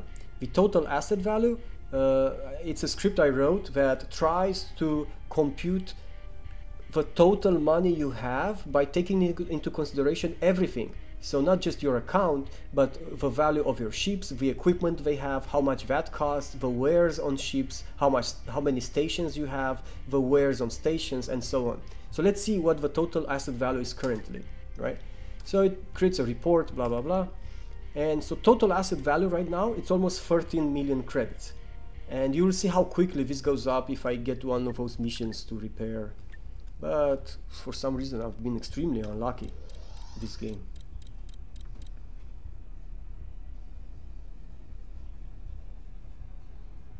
Yes, I could have killed them, but they were very fast, and I could not catch up with them, so I had to order my ship to draw them towards me. I wasn't planning on using my ship to help me in combat. My Explorer didn't even have weapons on it, but I did want him to draw them towards me, which he did. Like I said, he followed my orders to the letter and paid with his life. Entering system Saturn 3. Oh, thank you, silly name. Thank you. I'm a bit, you know, not unsure of myself with my accent and everything, but like I was saying earlier, I really don't care. I love this game. You guys will have to suffer through my accent for the next 3 months, hopefully.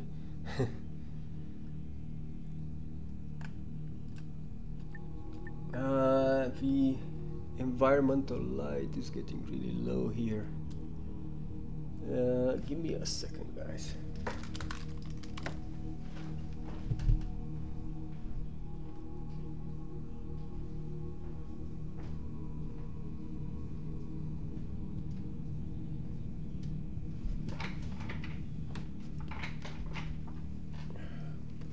Okay. Better now. Okay, so I can drop a satellite. Advanced satellite ejected. No missions again. Oh man, this is very annoying. Let's go back. Saturn 2. But since I have a jump drive, I could actually jump here. And apparently I forgot to drop a satellite in the previous sector anyway. So I'll just jump north. Jump device charging at 10%. To try to make up for the last time. Entering system Saturn 2. Autopilot activated. Hey, let's go and drop. Oh, we're getting some missions. You are talking? Is there something transmitting Yes, information finally. now? So we're getting an Elite Enhanced being sold with 77% hull integrity and for 573k, right? And let's see how much that costs if we were, let's look at the encyclopedia.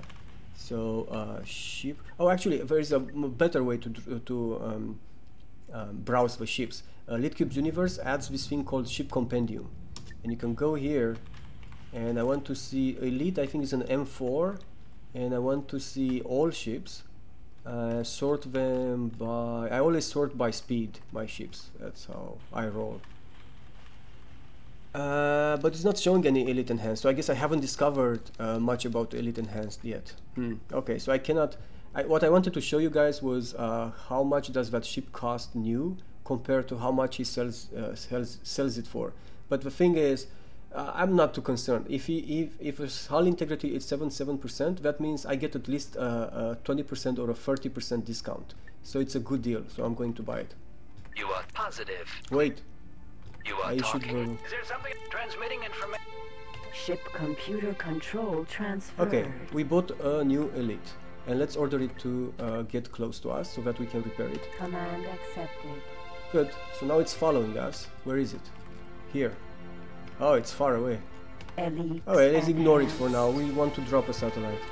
So the music changed because when I was trying to use the Docking communication avoided. panel to talk to the guy selling the ship, I mistakenly asked to dock with that station. And when every time you do that, the game changes to this silly music. I don't know why. Alright, we can drop a satellite here. Advanced satellite ejected. Oh wait, I don't want to change anything there. Where is my ship? Oh, there it is. 53 kilometers coming towards me. Let's change the camera a bit. It looks pretty cool, the Elite Enhanced. It's an Argon ship, if I recognize the design. It's not a Terran ship.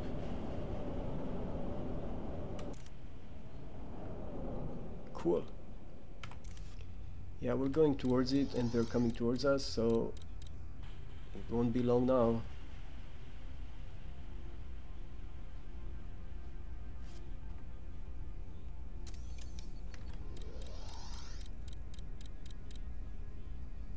And almost there. Let's order it to stop, Command accepted. and I'll just continue going towards it. Okay, so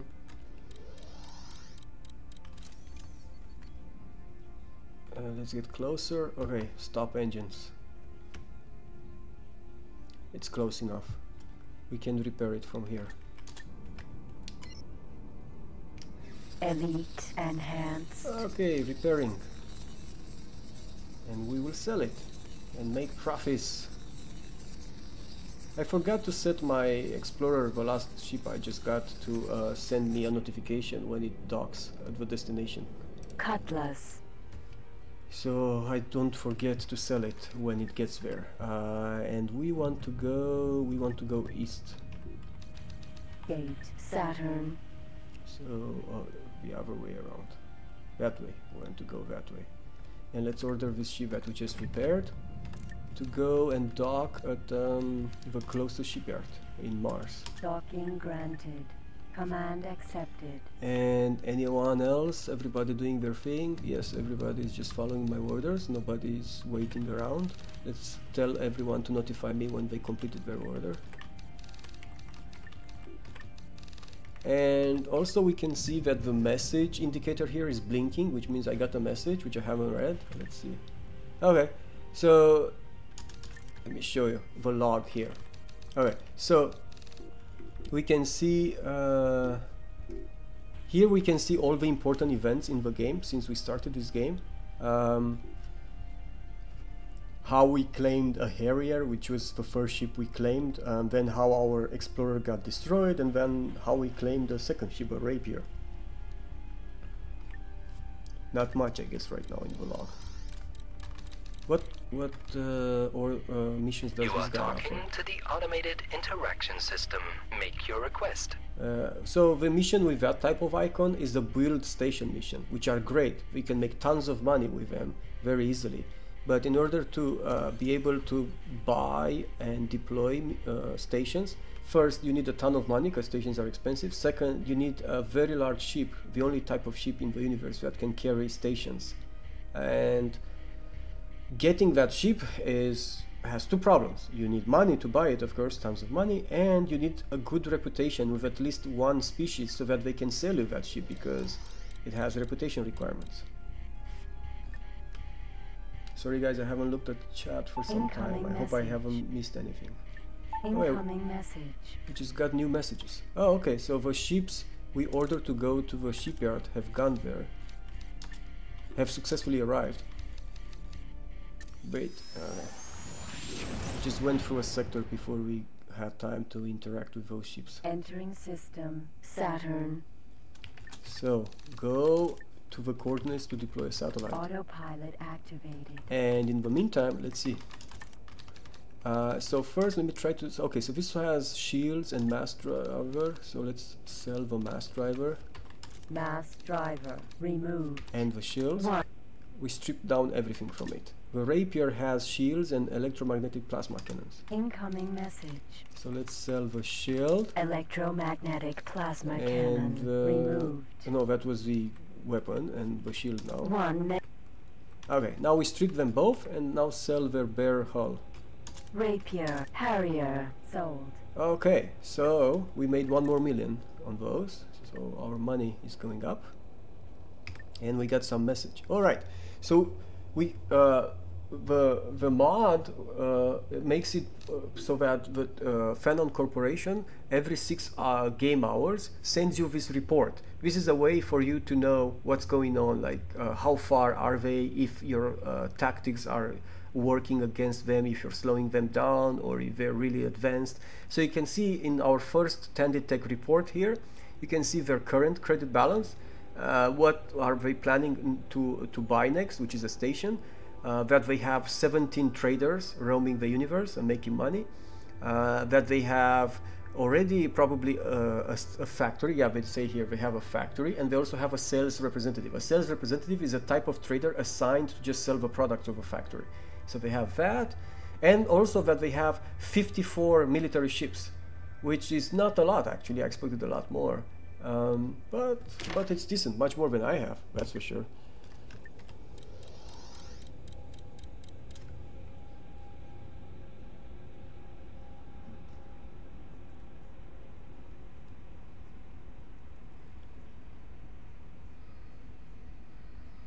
Oh yeah, Uncle Jit, I remember that one.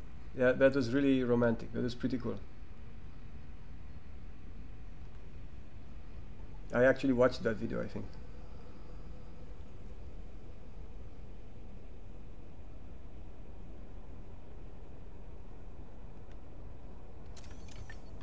Okay, drop a satellite. Advanced satellite. Yeah, Ejected. new mission. You are talking? Is there something I can He's help selling. transmitting information? Yes, yes. No. Now this is what I'm talking about. He's selling a trader ship for 50% hull. That means he's giving us probably, he's asking for 10% of the price. So he's asking for 200k. Let's buy it. Ship computer control transferred. Let's order it to come to us so that we can repair it. Command accepted. Where is it? Baldric. Jackpot. This is jackpot. Right, so while we're going towards it and it comes towards us, let me show you why that's a great deal. So we pay 217k credits, I think. And if we look at the ship compendium for TS ships, which are the traders, the Baldric is 4.6 million credits new. So we will make a very large profit here. That's gonna be awesome. But ships that are sold for 50% hull are very rare. Usually you get, I mean, the good deals are around 70%. That's good enough. 50% is an amazing deal.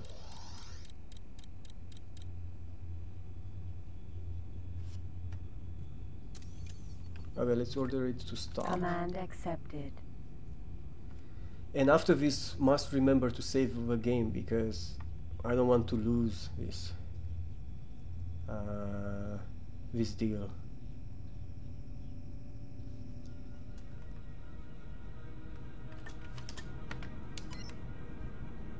And now, Aldrich. just wait for the ship to repair. It's like watching corn grow. Ship Repair Simulator 2015. Yes, Kilgore Trout. It's amazing. I love all that stuff that's happening in this game. I hope you do too. I hope it's not overwhelming, because like I said, you can ignore. You don't have to know everything about everything in the game in order to play the game. You can just ignore. You get a ship, fly around, do some combat missions. You learn in time. But yes, indeed, the depth is staggering.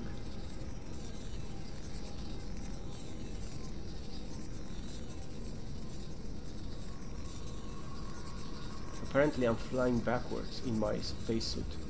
Let me go back a bit. Alright, good.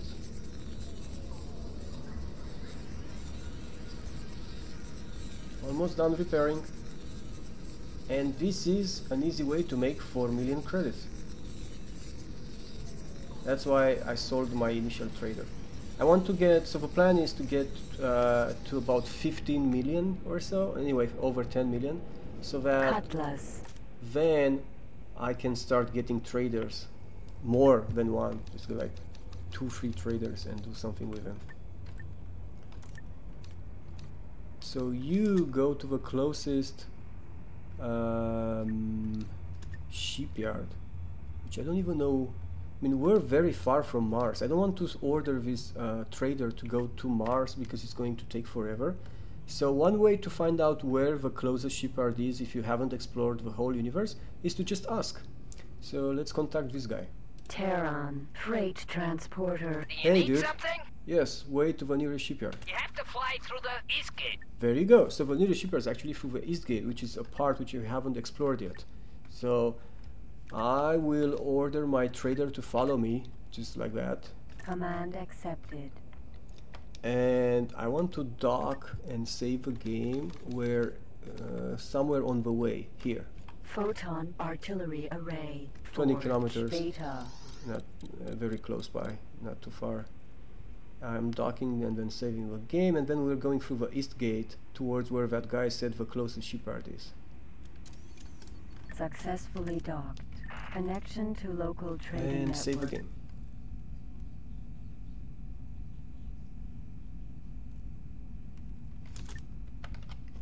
Oh, thank you, Kilogram. I thought you might seem overwhelming, Gate but I tightened. think you're right. Just seeing someone, you know, play all these things might help. Alright, so let's go east. The trader is already set to follow me. Of course, he's coming much. He's going much slower than I, so he's just going far back, remaining far behind.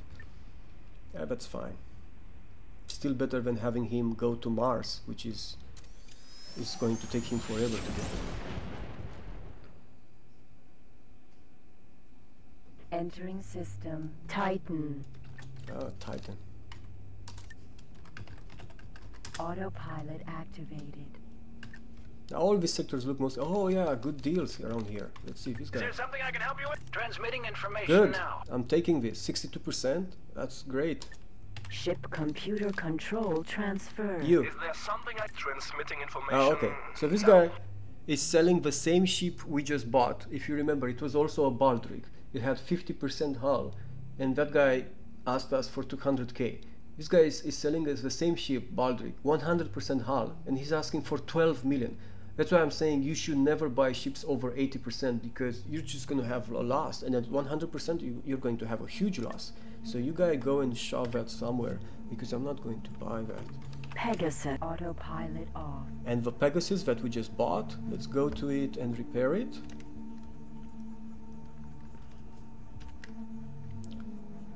We're close by, so that's easy.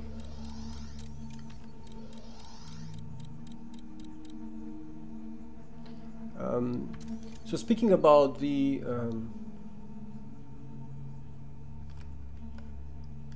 oh yes, Sharon, exactly. That's a good point. That was actually something I wanted to talk about a bit. So it's a good question. Like, if you get a trader ship for a good deal, why not just keep it? Because again, that would be freezing funds. Now you may be asking why. I mean, how much money do you need to keep on buying these ships? Well, a lot, because there are ships that cost to sell 20 million, and they're asking for 7 million to buy, right? And you want that deal, you want to make that deal, but you don't have 7 million in bank. So I need at least 10 million in my bank so that I can buy especially a great deal like that, because the more expensive a ship is, the larger the difference is going to be, right? So this guy, follow me also. Command accepted. And in terms of using the trader ship, in order to fully automate trading in this game, you need a type of equipment. Just like for scouts you need Explorer command software, for traders you need something that's called Trade Command Software MK3 for fully automated traders. And the MK3, besides costing 500k credits, just the software,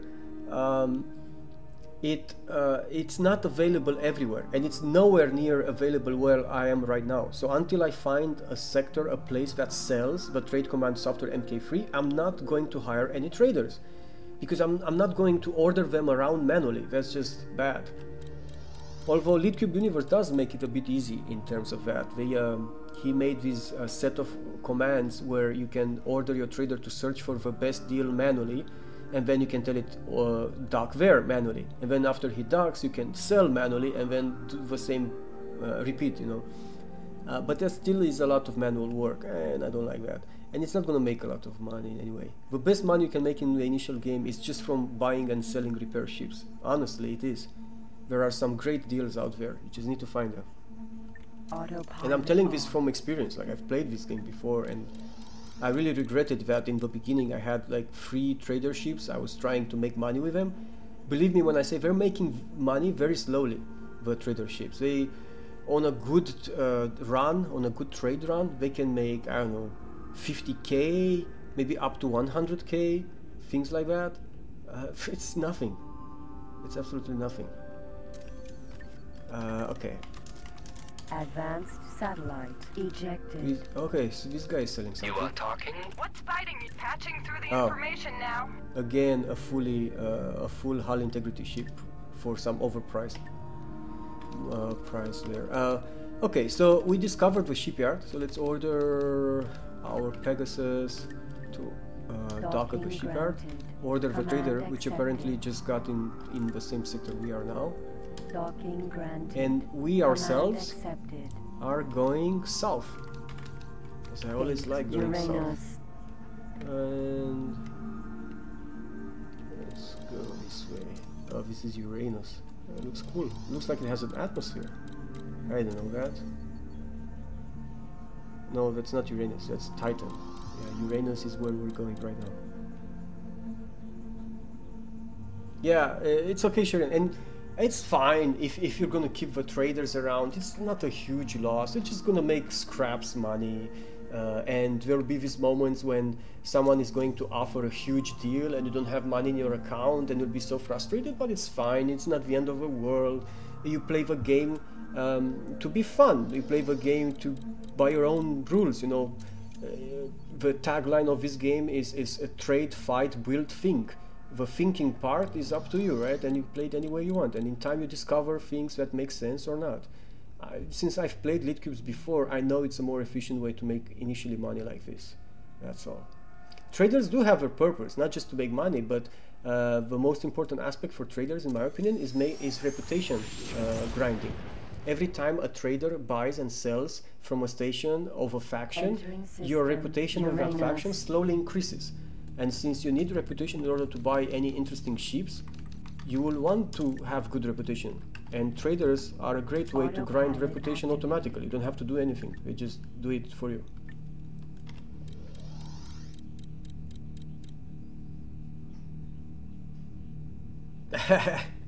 Exactly. If we could automate somehow the repairing aspect, that would be completely awesome and unbalanced. But I think that was the point that Litcube did, because well, the repair laser in the original game runs out of energy quickly. Like you can fire it for maybe 10 seconds and then it needs to recharge, just like other weapons that you have on your ships, you know. But Litcube's modified the repair laser to be indefinite, and also he modified it to repair much faster than the original laser.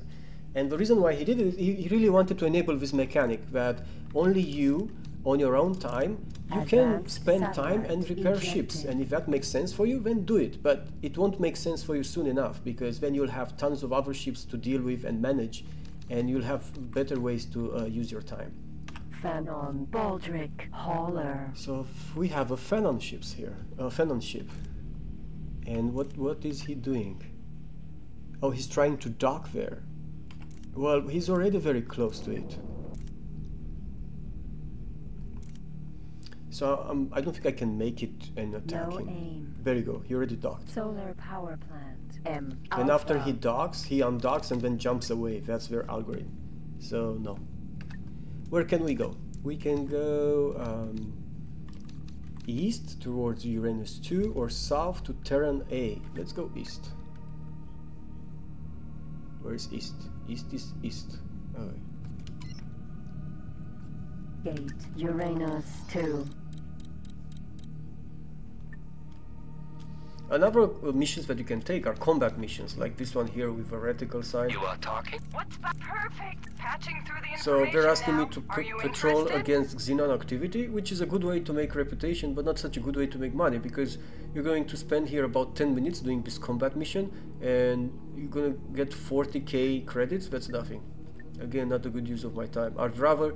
Because you need to do this anyway. You need to explore the universe anyway. You need to drop satellites in the universe anyway. So I'd rather do that as soon as possible while doing any fast-making missions on the way, such as buying ships and repairing them. Uranus 2. And that's about it. That's the very early game. Once I have over 10 millions, I will start to look at traders. Once I have 15 traders, we can see then what happens. That's a secret. Spit it out, pilot. Encoding data for Alright, transmission. so another now. good deal. For 30k, I can get an M5, a scout ship. Ship computer control transferred. I've been getting great deals lately. Okay, I guess the random generator is now back on course.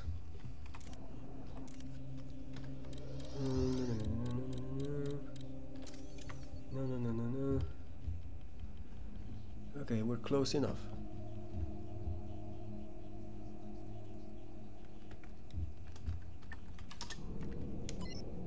Hey, where are you going? Rapier. Alright, good job. You go at the shipyard. Docking granted. Let's see what the Command other ships have accepted. done. Wait, oh yeah, I have to get into my ship. Cutlass. Because I don't have trading system extensions, so that means I can't remotely trade, because you need trading system extension to remotely trade, and I have that only on the ship. So while I'm in my astronaut suit, I cannot do that. But before I do that, I wanted to give you a tour of this ship from my astronaut suit. But there is not much light in this sector. Can't really see anything. We're far away from the sun. Yeah, too far from the sun. Let's enter the ship and the Baldric.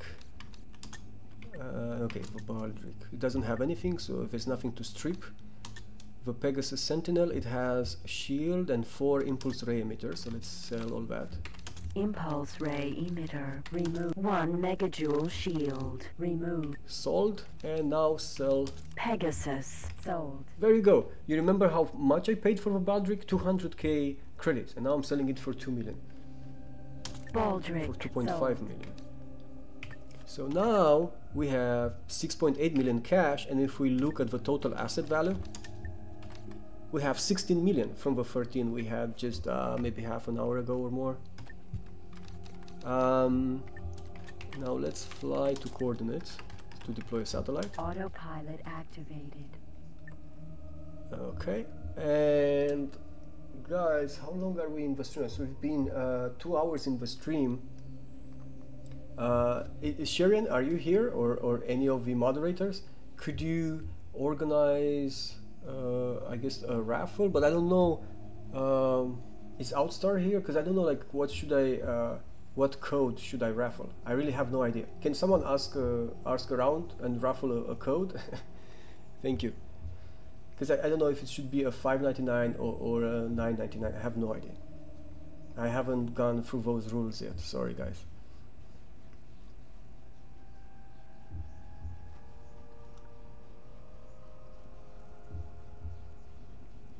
Yeah, thank you, Sharon. If you could try to find out if we can make a raffle now. Okay.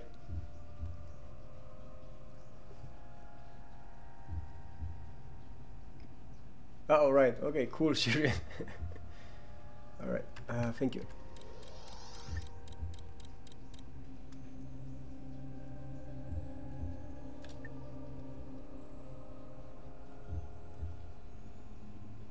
So guys, a raffle is open. Please type !raffle and see if ECAG has signed up, because I don't know then what happens.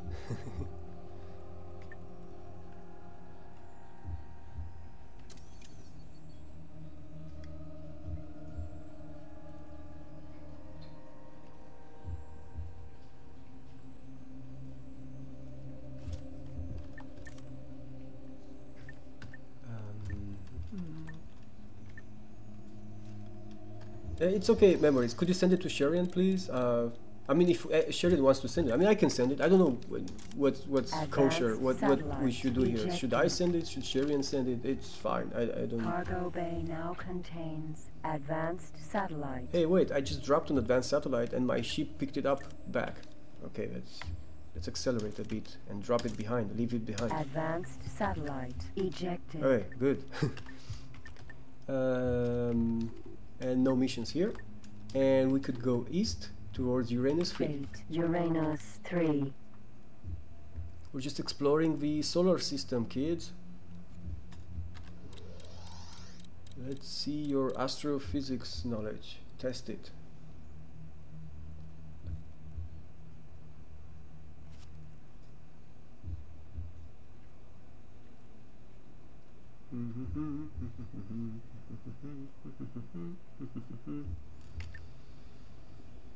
So we still haven't exited the solar system. Thanks, Memories. Yeah, I need to ramp up on that stuff. My bad. I had 2 streams, and then on both I asked people to help me out to move out. I need to take care of it in the future, obviously. Autopilot activated.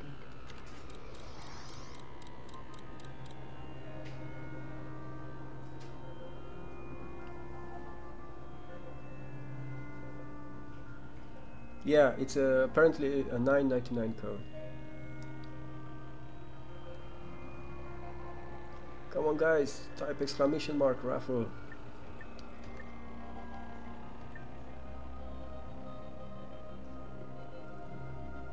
uh, 666 code, just backwards, upside down.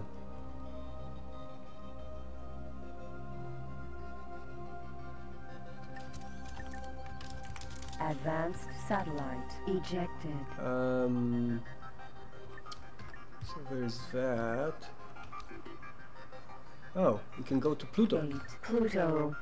Yeah, let's see the planetoid, or whatever it's called these days.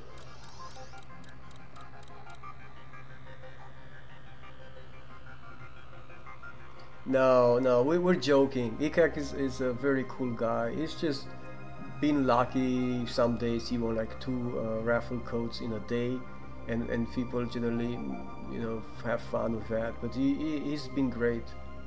He's a great guy. We're just joking around.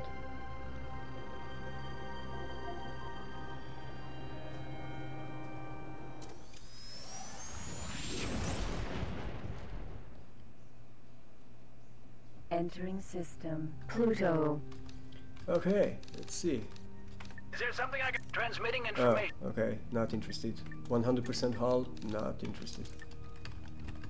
Autopilot activated. Let's go and drop a satellite. We're in Pluto sector, so we can barely see anything. The sunlight is really weak here.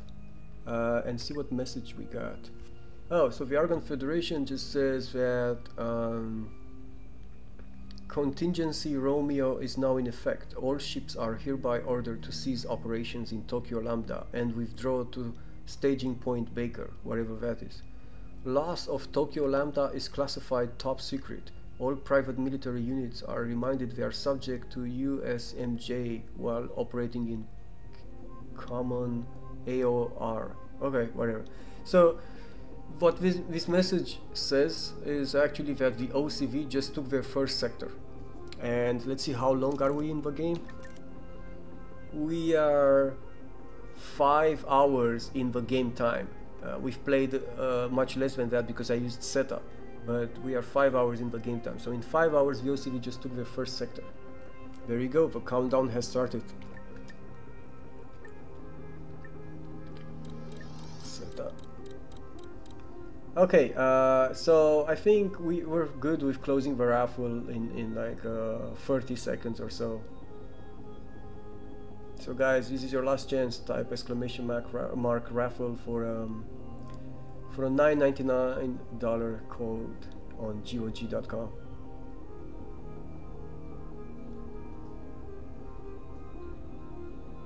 Incoming message. Yay! Congratulations! Congratulations, Tsurosuna Kitsune.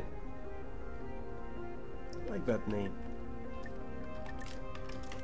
Advanced satellite ejected. You want talk? Please say something in chat. Tsurosuna Kitsune, so that we know you're alive and not just a bot.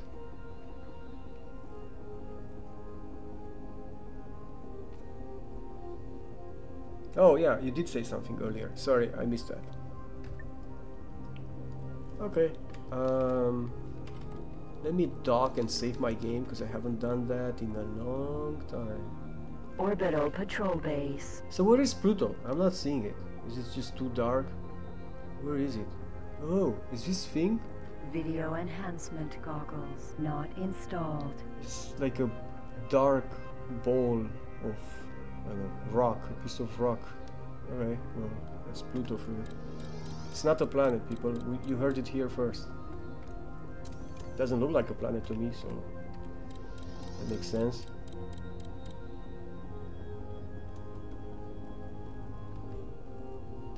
Successfully docked. Let's save. Greetings, friend.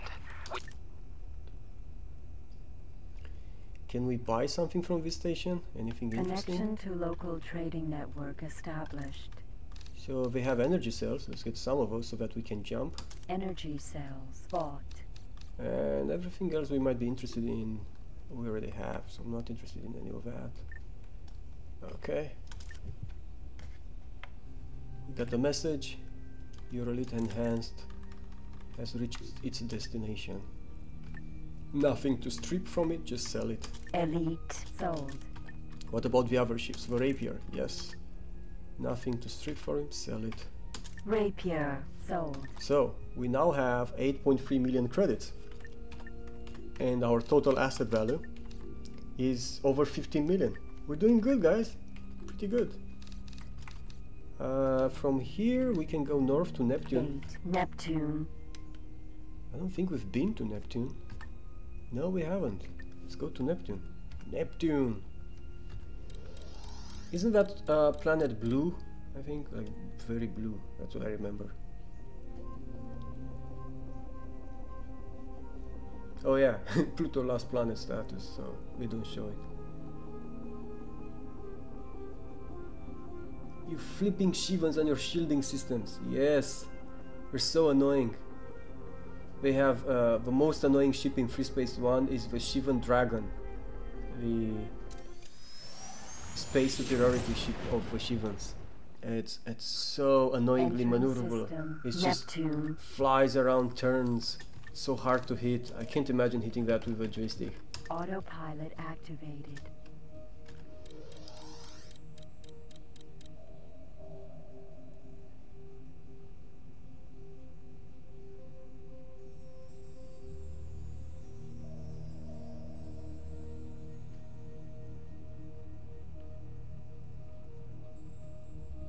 I'm trying to see what people are talking about.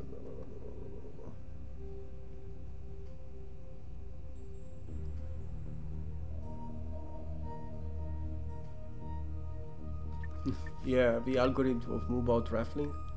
You don't want to get into that. Oh, where is this guy going? Autopilot off. He went much further away. Advanced satellite ejected. Okay. You are talking? No interesting missions, and there is Neptune. Now Neptune is beautiful.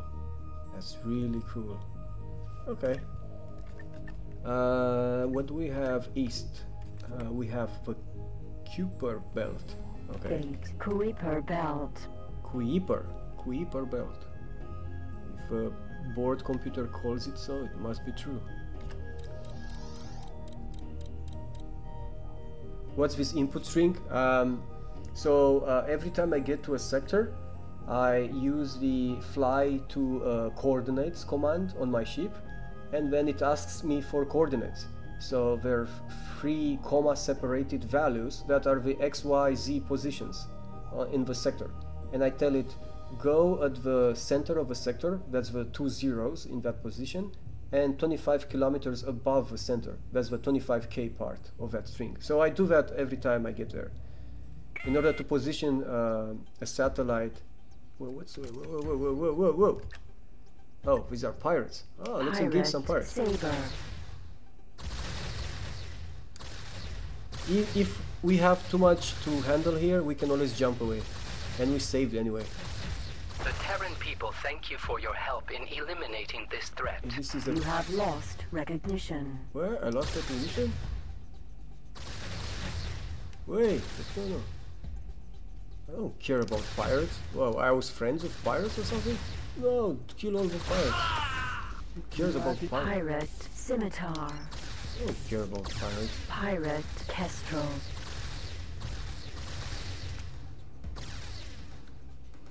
Come here, come to daddy. Come on. Where are you going? Come here. He's just flying around regenerating his shield. That's what he's doing. Here. That's not gonna help you much.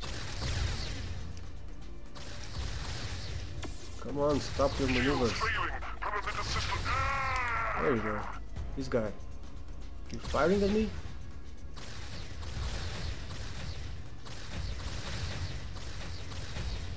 You want a piece of me? Is that it? You want a piece of me?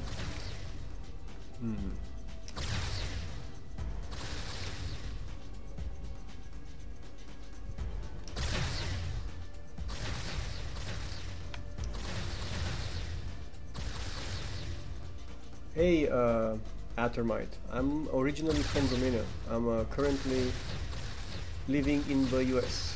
Been living here for 7 years. freight is worth the loss of life. But accent is not something I can get rid of. It will always be with me. It's part of who I am. Okay. So what was going on? Who kept on saying reputation? Recognition. Okay, I've gained recognition. That's expected, because if I kill pirates in a Terran sector, then my rank with the Terrans increases. So I'm at level 4 now with the Terrans. And with the pirates, I'm -5. Oh, I see. But they were still showing as enemies. I don't really care. I could be their worst enemy ever. Who cares about that? They're pirates. Is there something I can help you with? Transmitting information now. Now we're getting to the better deals. So this guy is selling a Baldric super freighter. This is the very large trader ships, and they're more expensive. And for 70% hull, he's asking for 1.6 million. Computer control transfer. But this ship new cost about 7 or 8 million, I think. Baldric super freighter. So we just got a nice deal. And if I didn't have 1.5 million in my bank account, I couldn't have bought it.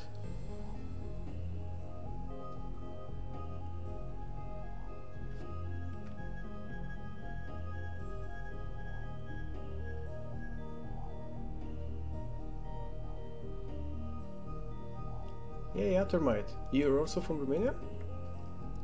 If so, salut! Mă bucur că ești aici.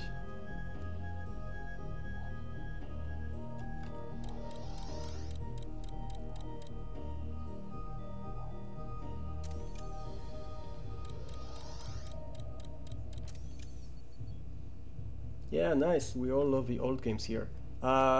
Atermite, do you know Vlad? He just streamed earlier. And if you know him, you probably also know he's also Romanian.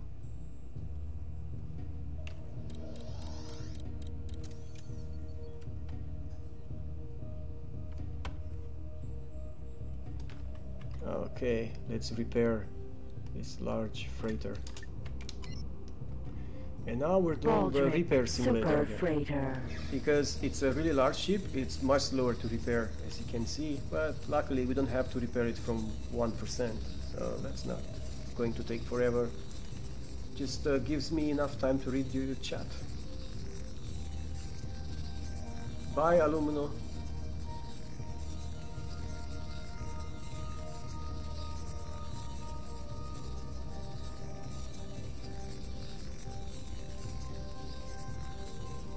Oh, just got back from work.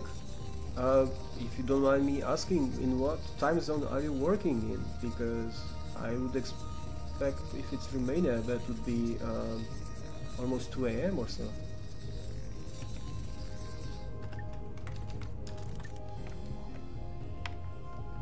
Okay, we repaired it. Order it to dock at the closest shipyard, which is way far away. Okay, let's ask one of the ships in this sector where the closest shipyard is. You are talking to the Captain. automated interaction system. So Make your request. we're currently interacting with a capital ship. So it has a lot of people on it, including the captain. Let's talk to the captain, because he probably has nothing better than to tell us where to find the shipyard. Captain speaking. Are you trying to make contact? Hello, sir. Way to the nearest shipyard, please. The Argon are pleased to assist you. Try flying through the south gate. I'm happy that we could help you. Farewell, pilot.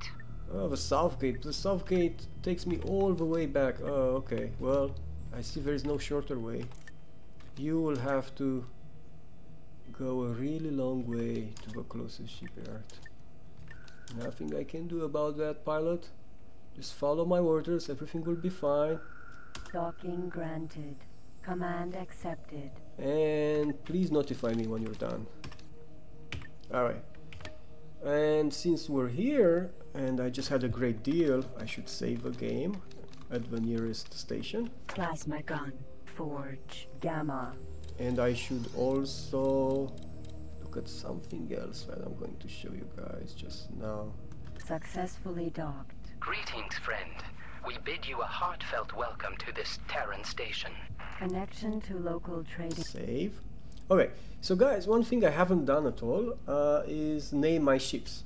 I just let them have their default name, which is you get all ships are named your followed by the ship type, and I want to give them cooler names, and I'm open to suggestions. One thing, we can actually create a corporation, and we can decide on the name of a corporation. So, for example, a good name would be GOG, right? We can have all our ships named with GOG followed by something. And then I can set it here, set player corporation name, which is another mod I made for Litcube's universe, where you can set a corporation name. So let me know what corporation name should we use. And the east is Kuiper Belt. Alright, let's go for that.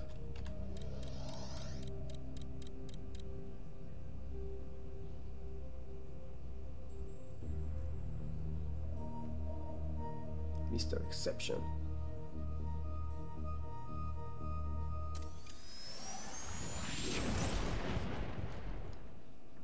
Entering system. Kuiper Belt. Oh, I see, Atermite. Yeah, then you probably get usually late at home if you work for the UK timeline. The good news though is that you can watch me then. Autopilot activated. Sorry about that. It's pretty bad if you get at home that late. I worked night shifts in Romania for one of the biggest ISPs there. I worked for like 4 years and it was terrible. I would not want to do that again, ever. Jelly of your cutlass. Oh yeah, the cutlass. And this was one of the reasons why I went with a start which sets me as a Terran. Because, yeah, I guess I didn't say that. I want to roleplay a Terran, and I want to make sure that all the ships that I will use in my empire will be of Terran origin. I really want to do that. I want to restrict myself to Terran technology, to be completely xenophobic of everything else. And that's pretty cool because it's hard to do that, because the best ships is when you mix and match from different species. But I will avoid doing that, and I'll just use Terran ships because I love their design. I love how Terran ship design is, including my cutlass.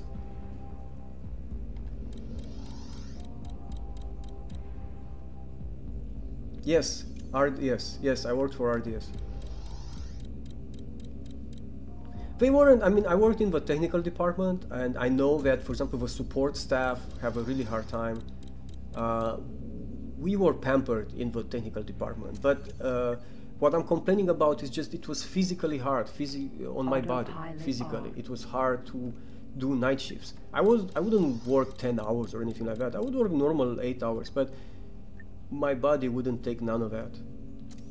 And that was some of the worst thing I did. Advanced satellite ejected. Oh, so we have a pirate base. That's why pirate ships were coming through that gate. You are talking? You are talking? No interesting missions. Okay. And Poltergeist missile removed. okay, I just removed the missile, I don't care. Kuiper Belt. We can go north to Urt Cloud, or we can go east to Bright Prophet. Bright Prophet is not a Terran sector, so that's a point where we will exit the Terran space, which is great because I want to find Explorer command stuff there and do my configure some explorers. But before I do that, I want to go to Urt Cloud though, because that's still a Terran sector. So we will go north. We're also Urt Cloud. We're also almost run out of advanced satellites. We will need to fly back to Earth, but we will use the jump drive to jump directly to Earth, so we don't make the whole way back like we did coming here. And that will save a ton of time. Okay, let's see my total asset report. 20 million, and that's, I think, because of the last ship we bought.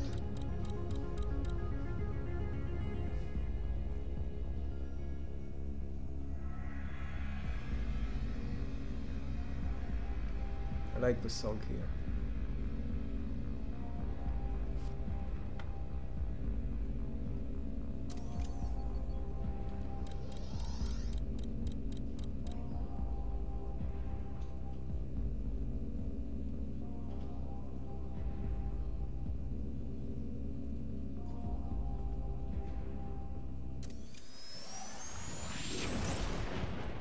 Entering system. Urt Cloud. Oh, this looks awesome. This is the sector background mod. It looks awesome. Okay, fly to coordinates 0, 25k, 0. Autopilot activated. Yeah, guys, so anytime you feel like asking something about what I'm doing, like when I was Incoming message. when I was inputting the coordinates here in the box and someone didn't know what I was doing, just ask me, tag me with Metal Addict or Dizzy, better with Dizzy I guess, and I will reply. We got a message. Okay, so they're saying that the United Forces of the Commonwealth have found a weakness in the newly OCV conquered sector, and they're going to try to take advantage of that and take it back. Of course they will fail. Trust me on this. Advanced Satellite ejected. You cannot defeat the OCV with the armies that they're trying to. You need something much more serious. Alright, so let's see. This guy has a mission for us. You are talking? Is there something I can What help have you? you got? Transmitting information now. Now this is awesome, but I don't think we have a reputation to buy. A Drake is a military transporter. It's a ship that goes, I think, for 20 million new. And he's selling it for 1.5. It's an amazing deal, but I don't think we have a reputation for him to sell it to us, because in order to buy military transport you need better reputation than 4 that we have right now. But let's try. Ship computer control transfer. I got it? I can't believe it. Let's see, unless I'm mistaken and the Drake is not the 20 million ship. But it doesn't really matter, it's still a good deal. So where is it? Come to me, come Command to Papa. accepted. Where are you? Drake. Where are you? Put a camera on it. I think it's a military transporter. I think it is. It looks pretty cool actually, but it's not of Terran make, by the way. Even though I bought it from a Terran, this ship is of split make, one of us very species in the universe. So let's find out more about it. It comes with a ton of guns. Yeah, it is a military transporter. The way you realize that, if first you look at the freight capacity, it has the freight capacity of any freighter ship, like 15,000 units, which is a lot. Only freighters have that kind of capacity. And then you look at the weapon support. It has weapon support almost as much as a corvette, even more than a corvette, almost as much as a frigate. It has like tons of weapon slots, and the only ships that have both a large freight capacity and tons of weapon slots are the military transporters. So we just hit gold here, because let me tell you people, we're going to sell this for 20 million at least, I think. But I don't know if the encyclopedia has its price yet, if we discovered that information. So it's a split, I think. Oh, we don't even have split here. Oh, so maybe it's not a split? Let's see, a TM. No, it's a TM, it's a military transporter, but it's I don't know. ATF TM. No. Argon. No. So yeah, we haven't discovered details about that ship. That's why it's not showing here, because I think it's a split, and it's not showing any split ships right now. And it's a split TM, a military transport. Alright, well, whatever. Doesn't really matter. We hit gold.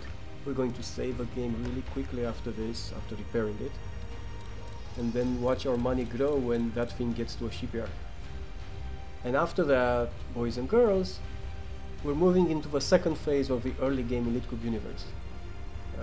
We will try to get traders, but we still need to find the trade command software MK3 that allows us to automate traders. Without that, I don't want to order my traders around manually and waste my time with that.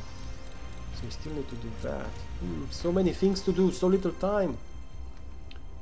Okay.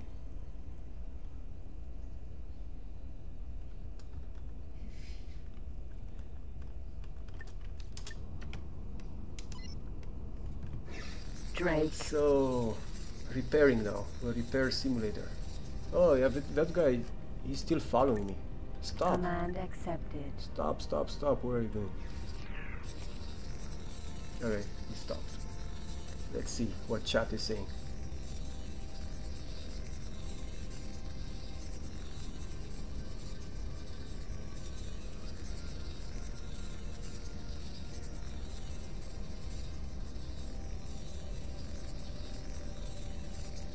Oh, you guys are talking about Donald Trump. Okay, cool. Donald Trump, yeah.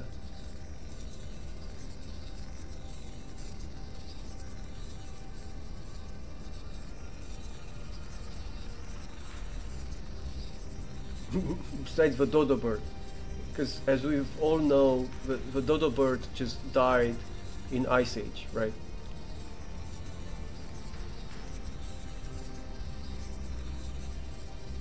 Nothing interesting here, move along.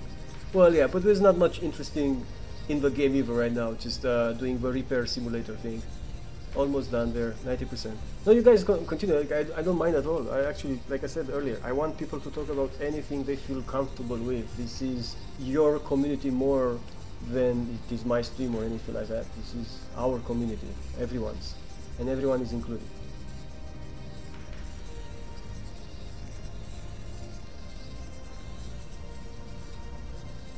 Okay, we almost repaired the Drake. It took so long, even though it was just, we had to repair just maybe 20% of the hull, because it's a military transporter, so they have tons of hull. The tougher the ships are, the longer it will take to repair them. So it's not practical to use the repair laser with capital ships. That's not going to work.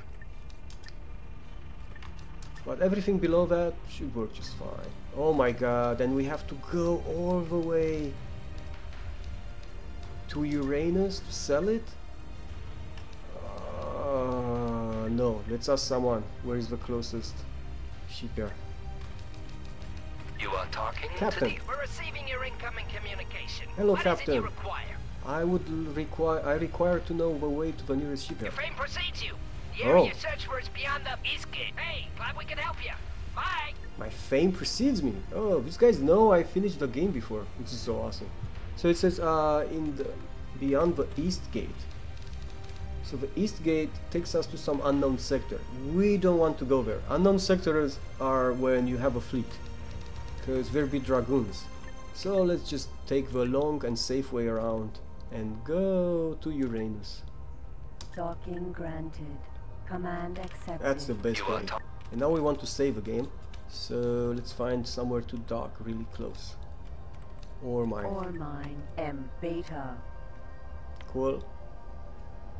You can actually see the mine on the asteroid, and the universe is full of asteroids that aren't mined, and they are available for when you are developing your own empire, trading empire, and building your own mines, and using that resource.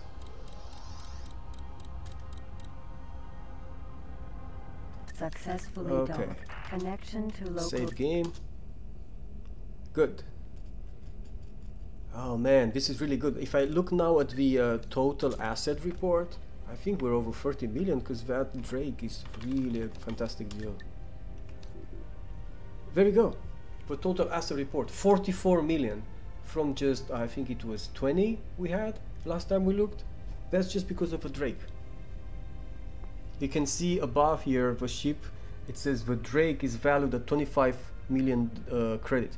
We won't be able to get actually that, so this is kind of like a minor bug with my script here. When I try to estimate the value of a ship, I use the price that the ship sells as. No, sorry, the price that the ship can be bought as. So if I were to buy the Drake, I would have to pay 25 million credits. But when you actually sell it, it's lower than that. But it's not 50% or something like that. It's, I think, maybe 20% lower. So it maybe won't be 25 million, but it will be 20 million. And so we're good. We're rolling. Now we're rolling. That's what I'm talking about. And okay, so what next? Well, I don't want to go to the unknown sector because there'll be dragoons, but I go to Kuiper Belt. I go back where I came from. And then I'll go to the outside of the Terran space, because I now want to search for Explorer command software so that I can hire some explorers, but not just one. I'll get at least 3 fully equipped fast explorers, and they will explore the universe for us. And after that, hopefully we can find the trade command software MK3 so that we can start to hire traders, or at least if we get a good deal on a trader, we can keep it then.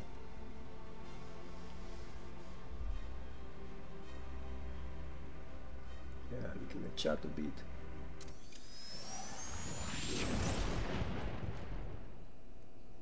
Entering system. Kuiper Belt. Okay.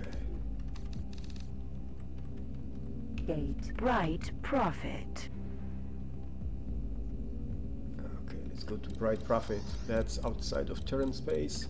So the stations should look different there, and the sectors themselves should be smaller. It's just Terran sectors are huge.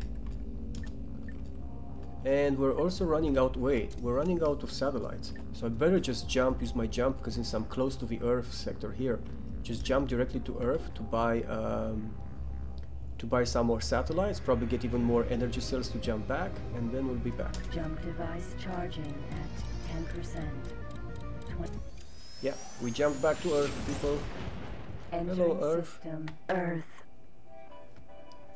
Hey, what are we looking at here, actually? So, it's, I guess it's daytime in the Americas, probably evening in Europe, and it looks to be nighttime in Asia. Oh no, wait, this is Africa. Well, I don't know what I'm talking about. No, this is just Africa, right? So it's daytime in Europe, right? So and it's it will be early morning in the US and the Americas. Yeah, so Europe is so far north from this picture. Taurus. Very far. Alright.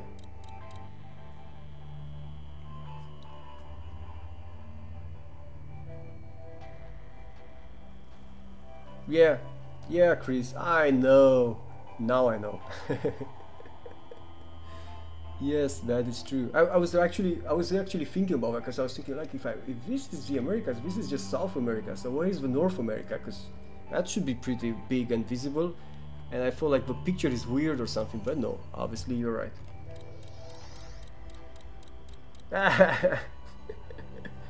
Yes, I have a good excuse, don't I? You see, sunlight is coming to the Americas now.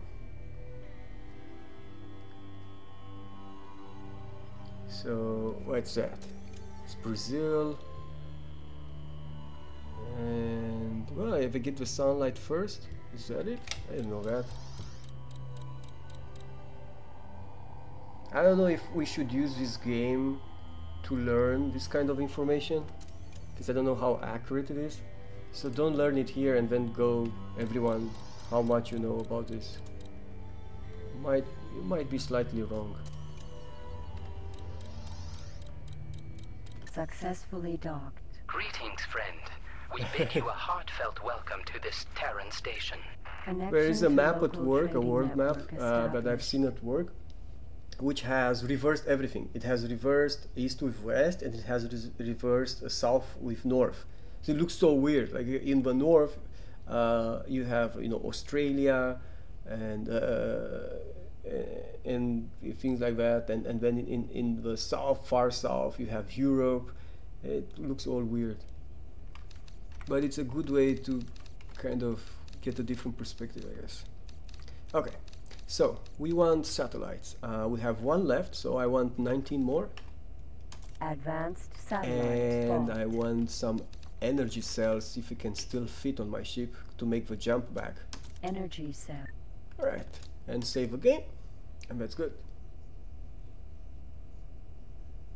It does look wrong, Brazil, right? Yeah, I told you, don't take this picture here to say like how much geography you know. I mean, that even ignoring my advice, of course. You can actually fly towards a planet in the X games. It's a really long distance to make, so you'll be flying a long time using SETA, but you can fly into a planet. You can actually fly in any direction for any amount of time you want. It's just there's not going to be anything interesting. And if in the next game you fly towards a planet, you enter the atmosphere and then your ship just blows to pieces. So I mean, it's a fun trip, but it doesn't have a climatic end, I guess, or maybe a satisfying device end. Aborted. Not enough energy available. Of course, I can't make the jump back because now with 20 satellites in my cargo hull, I don't have enough energy cells to make such a large jump. So let's just go somewhere along the way, and then this is good because see, this sector has solar power plants, these icons to the south. So we jump here and then fly to a solar power plant and recharge with fresh energy cells. Oh, and there is even a Tanditech ship here. So let's just fly east then and attack that one. Charging at 10%. Kill two birds with one stone. Entering system Uranus 2. This is not no, G-Pudding. This is not X Space program. This is X Space Opera. You mixed the words there. So this guy is trying to dock with that facility, and he has pretty good shielding. I don't think I can damage him, but he'll drop his drones, so I guess maybe that will be some lost money. Oh, but I have Poltergeist. I have missiles. Missile. Let me fire missiles. Show you missiles.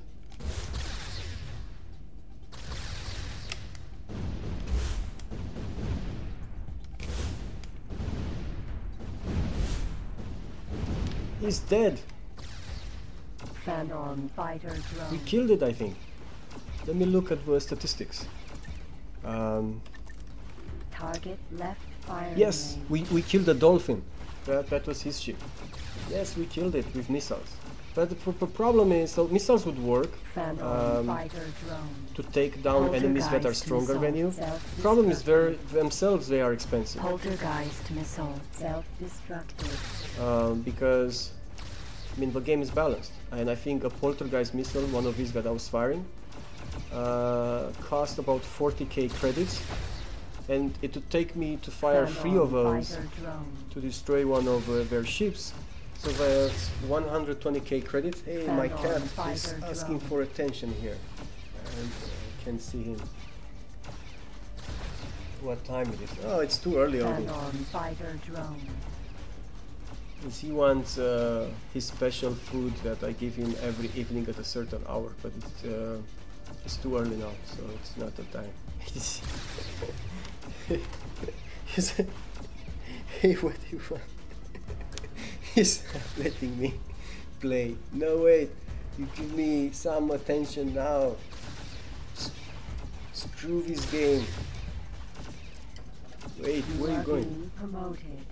Phantom fire drone. Just smile to the camera. Hello. Hey. Cat attack. Hey, cool. Kilgore is proud. My cat watches my stream too, but not with the same interest.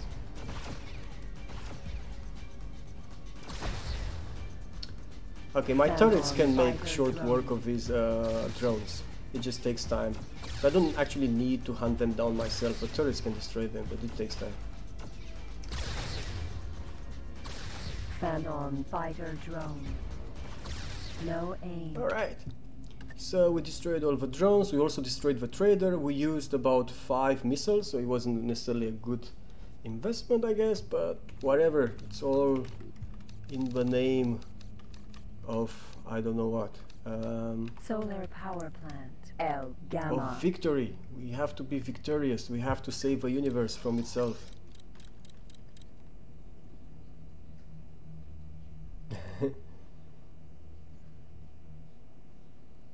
Yes, exactly, Memories. He's the better player. He has much more experience. That's why I push him away. He's now a bit upset. Like, why did I push him away? But he'll probably learn that there's this annoying thing that I do every week where I don't give him enough attention, and he'll take it out on me some other way. Don't you worry about that. Successfully docked. Let's buy energy cells. And a connection to Great, local save game. So that was a really good playtime lately. We got some good deals. We got more satellites. We destroyed a trader. Let's go here to Bright Profit. Jump device Jump to Bright Profit. 10%. That is jump to the gate that leads to Bright Profit, because we can't directly jump in Bright Profit because we haven't been there. Kuiper belt. So now we're turning back 180 degrees and go through the gate so that we go on the other side to Bright Profit. Entering system. Bright Profit. Yay!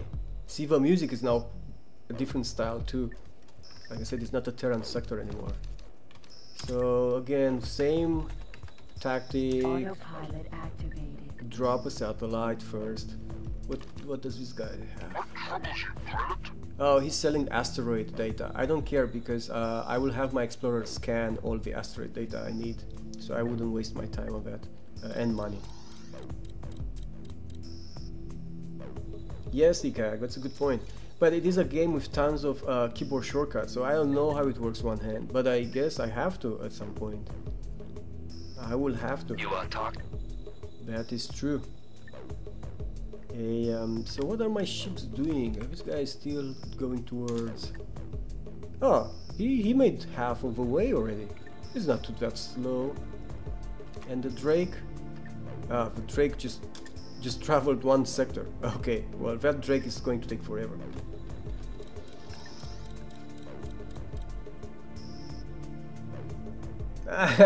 The capital cat. Well, you know, we could name our own company that way. I was asking earlier for suggestions for our own company name. You guys haven't suggested anything, I think. How should we call our company? We can call it GOG. We can call it, I don't know, CC Cat Company, which stands for Cat Company, but for anything better than that. Because after that we need to name all our ships with that prefix. So it should be kind of something that works well as a prefix. Should have, say, up to 4 characters maximum, because we'll need to prefix that to all the ships. You are talking?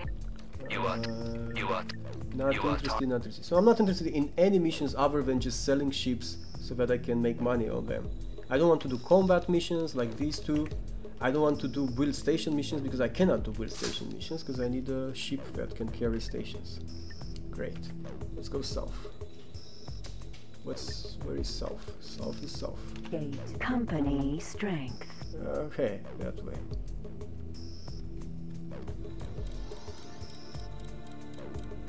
Evil Inc. Yes. C4. A stream tip account? No, I don't know what that is. Pudding and Friends company. Yes, but for Pudding and Friends we'll need kind of like a shortcut, like PAF or something. I mean, there are some cool corporation names, you know, from all these nerd lore, right? We have Wayland Yutani. We have Umbrella Corporation. That's the name of my corporation from my previous Litcube playthrough. I called it Umbrella. Oh my god, look at the nebula here. Autopilot off. That looks awesome. See, like these sectors now look completely different from the Terran sectors. The Terran sectors are all in the Sol system. Now we're just flying around the universe and they look much more alien, I guess. Autopilot activated.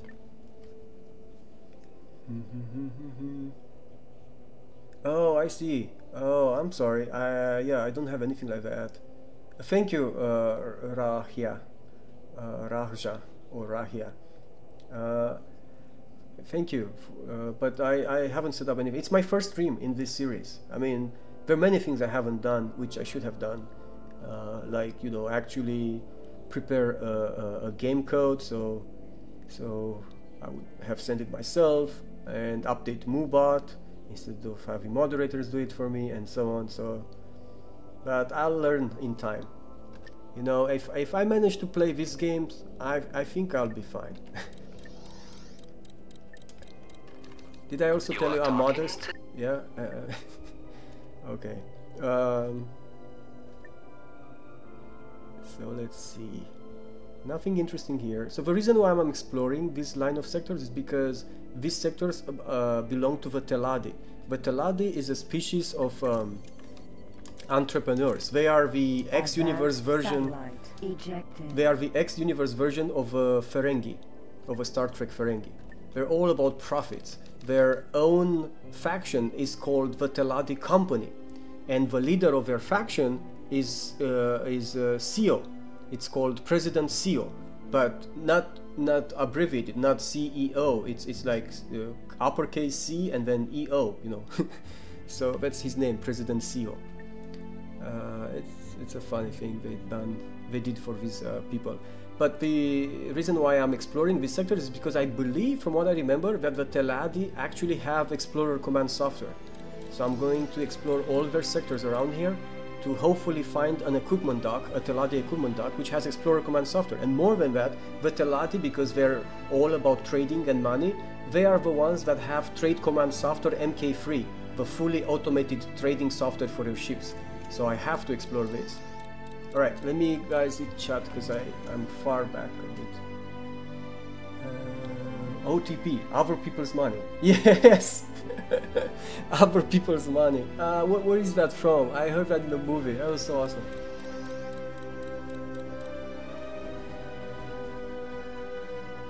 X-Fam. Can you change the camera to see the entire ship you're flying? I can do a couple of things. Yes, I'll actually, because here is really good sunlight, I will actually fly around the ship and show you a very nice view of my ship.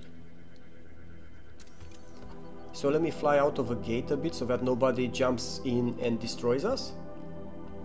Okay, first, like you said, the camera. So let's change the camera. So this is my ship from some distance. But it's still not great sunlight. Let me try to move it so that I get some starlight exposure.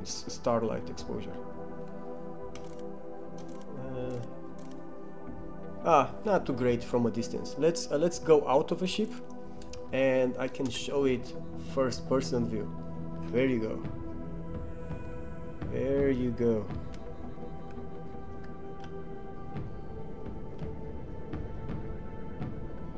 That's a Cutlass.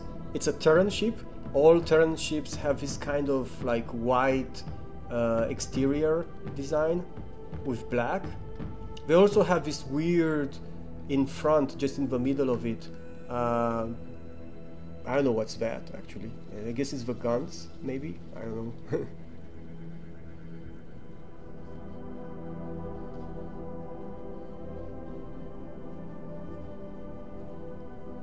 Let's do a flyby in my astronaut suit. Yeah, the controls is a bit weird here. But anyway, I hope you got a good idea. Cutlass.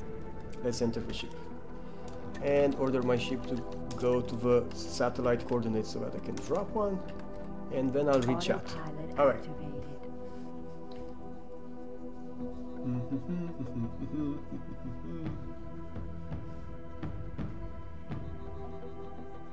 Hello, Hukal 91.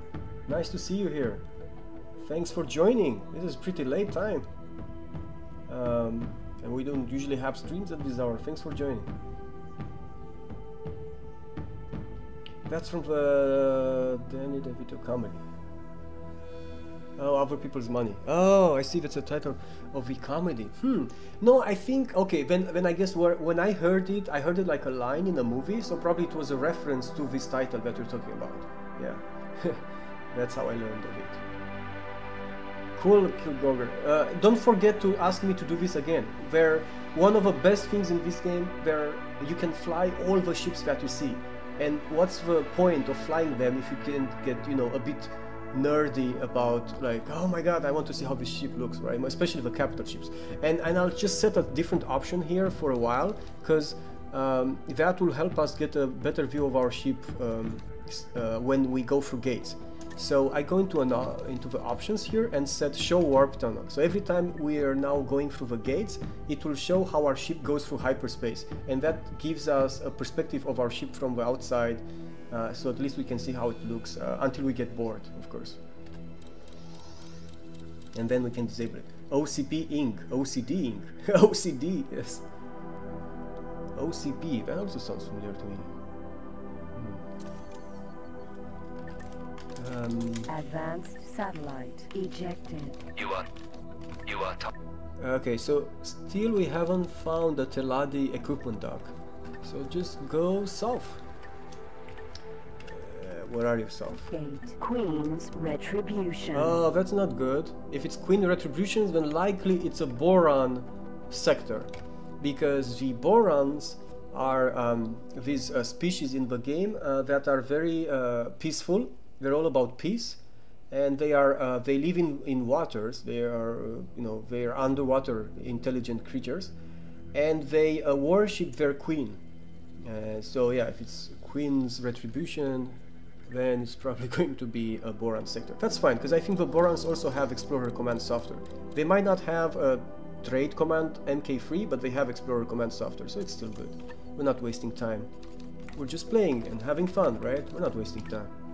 We're learning new things, like how the Earth looks from outside and how alien worlds look. It's all very useful information. You can put it on your resume, you know. Okay.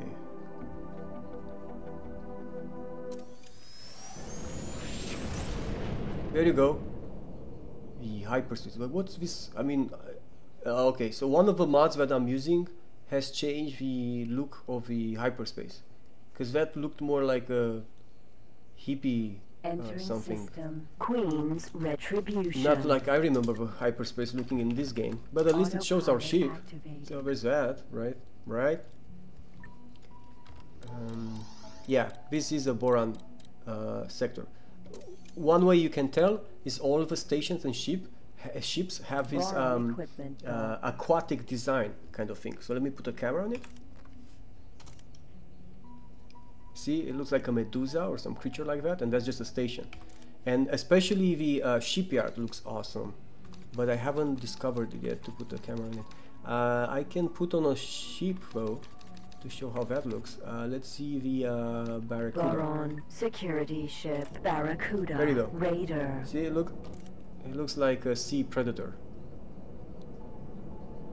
This is the design of the boron ships. Also, the boron sector generally tend to have this greenish color, and their ships too. I think it's a color that is pleasing to their eyes, to these alien species.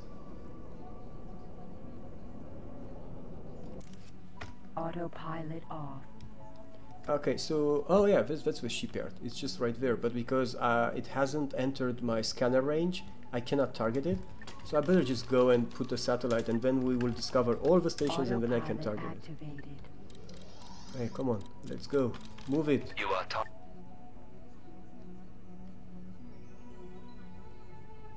Yeah, everyone knows hyperspace is blue. I agree. It can be rainbow colored. It makes no sense. Clearly it's fake. Advanced satellite ejected. Alright, so the shipyard. Royal Boron Shipyard. And put the camera. So see how it looks? It looks like kind of creature, and the ships that are docked are inside that bluish area. Yeah, this is pretty cool design actually. It looks very alien. I like that. Okay, so now because we have discovered the boron equipment dock, let's see what they have. Equipment docks in this game are the stations that have a lot of equipment, right? And no, we haven't found it. I had hoped here we would find Explorer Command software, but it doesn't have it. Okay, a minor setback. We can recover from that, right? Gate. Hollow Infinity. Let's go to Hollow Infinity and drop a satellite.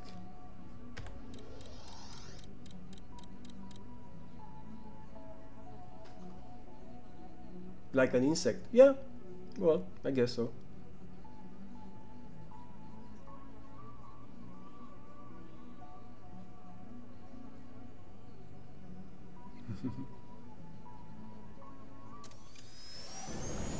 Whoa, this hyperspace scares me. I'll probably disable it sooner than later.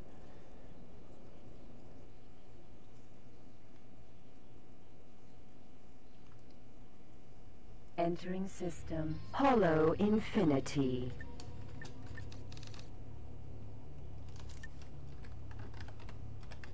Autopilot activated.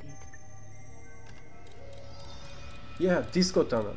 That's a very good way to put it. Burn pies. You know X very well. Do you know what a mod changes that? I'm using Litcubes, and Litcubes doesn't change that. But I have installed some other pieces, especially IEX with Litcubes, which changes the sector backgrounds. And I think IEX might have changed also the warp tunnel, which is kind of annoying. It makes it more like a joke now. Advanced satellite. Not that I use it often, I just wanted to show the ship. You are talking. I don't care that much. You are talking. Okay, no interesting mission here. And we have no interesting gates to go to. But let's query our encyclopedia. Did we find any Explorer command software anywhere so far? Maybe we did and we missed it. No. So far, no station that we found sells that. So we'll be searching, and of course, it doesn't even know about trade command software MK3, so we haven't found that either. Okay. I want to go south here.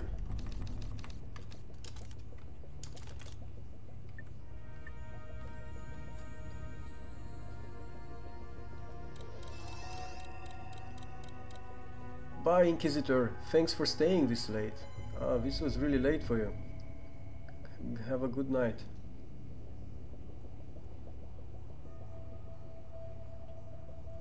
Yeah, I suspect it's IEX too. Yeah, the X games get very zen after a while.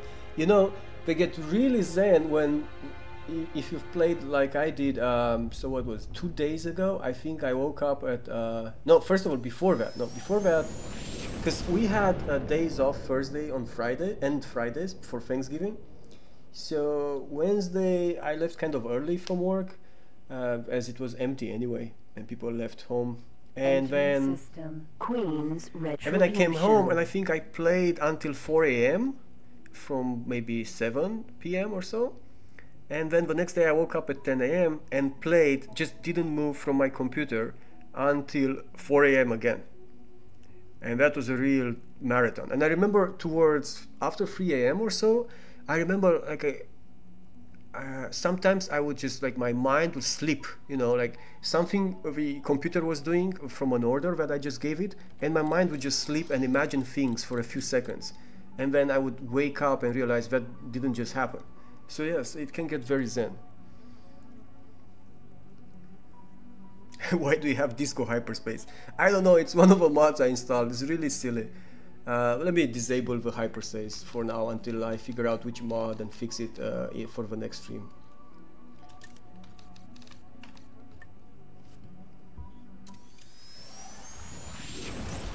Yeah, that's true. When people say X games, generally they mean the extreme sports. That's true. Queen's Harbor autopilot off. Those are much more popular than these X games. Autopilot activated. Another boron sector. It doesn't look green, but it still has a nice music. Peaceful. The boron like their peaceful music.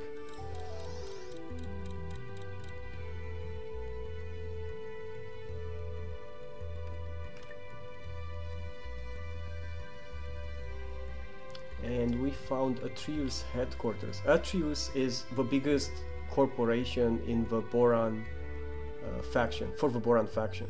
They are contracted by the boron government with various secret jobs, and they get money from the boron government. And almost every faction has a corporation like that, one that is very close to the government and very powerful. Advanced satellite ejected. You are top. You are. So let's see what they have, because usually the headquarters of corporations, they have interesting equipment. Yeah, so this guy, I mean, doesn't have what I want. He doesn't have Explorer command software, but he has CCDS MK2. CCDS is a thing that Litcube added. It comes in 3 stages: MK1, 2, and 3. And they essentially control your ship firing automatically chaff. Chaff is a type of anti-missile missile. So it's a type of missile that only goes after another missile and intercepts it very quickly. They're very fast. Chaff are very fast, they're cheap, and it's a good anti-missile defense mechanism.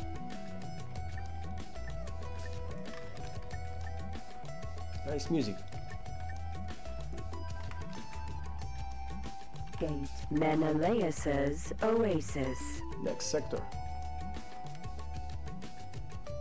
So we are almost out of time now. So guys, we're done. I mean, we have played for 3 hours here. So it's up to you. Do you want me to do 1 more hour? Because it's the last stream, I believe. Let me check that. I think it's the last stream.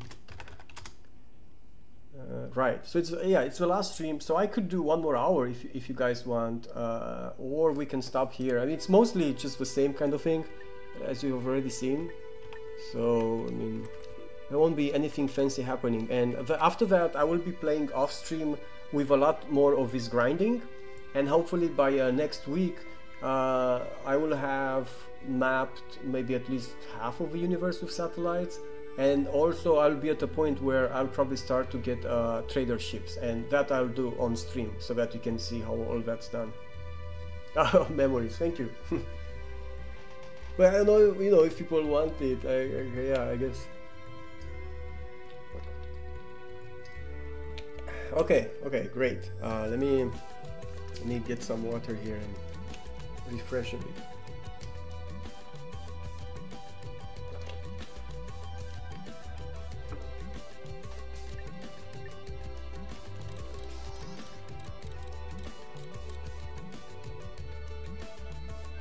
Why is the game getting slow from time to time? Becoming slow. Okay, that was just temporary, I guess. Incoming message. Well, we got a message.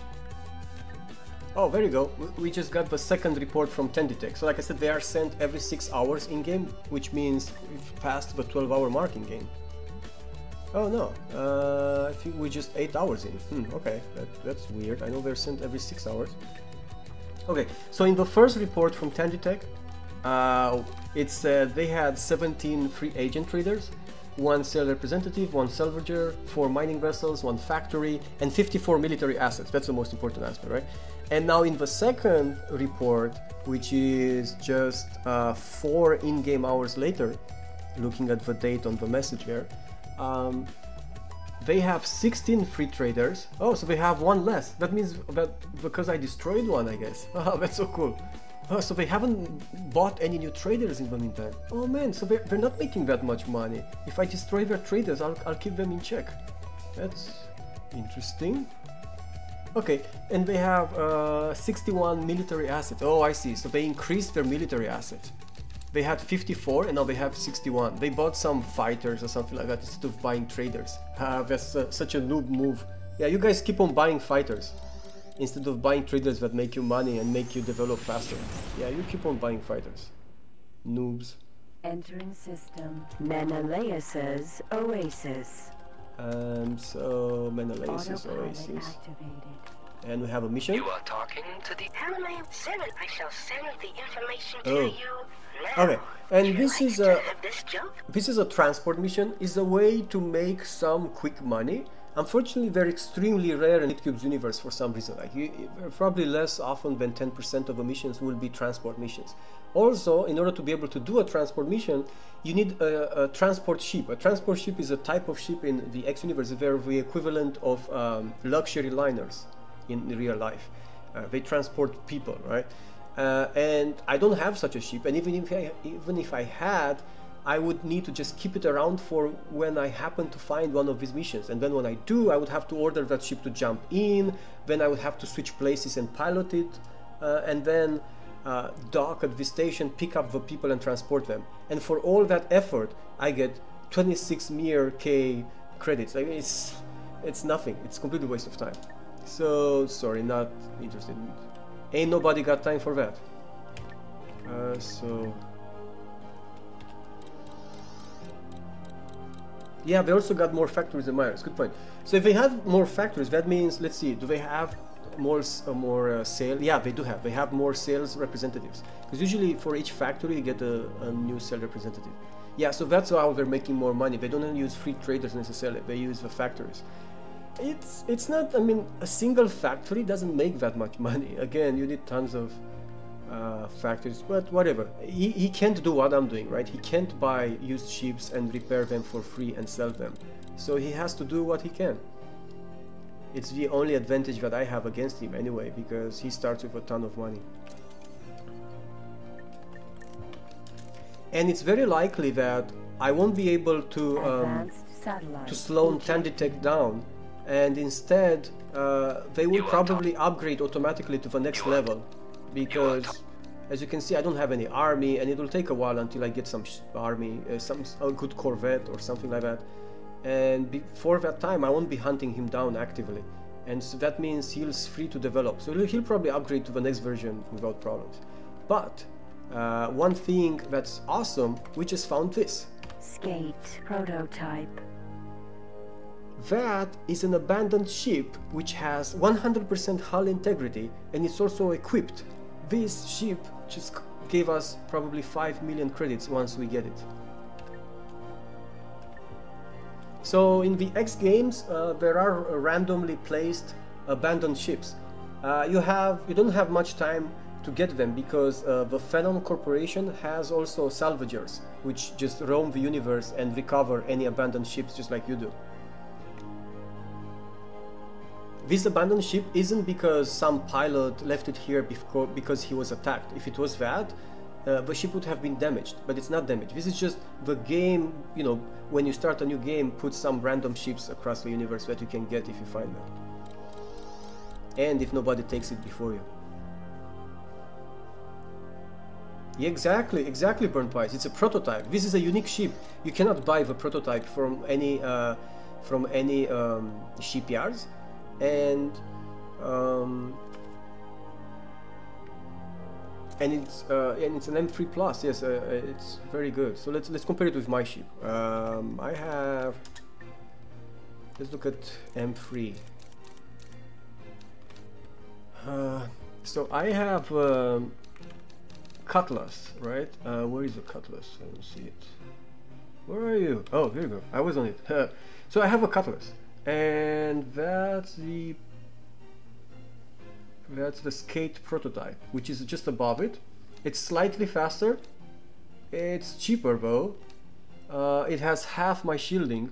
Yeah, the Cutlass just rules, I guess, because you know, having double the shields while just being 7 meters per second slower it's a fantastic compromise to make. It's not a problem. So that skate prototype, I will sell it. I mean, I won't use it as my personal ship. And anyway, I said earlier that I want to role play a Terran, so I won't be using any non-Terran ships anyways. It looks pretty cool too.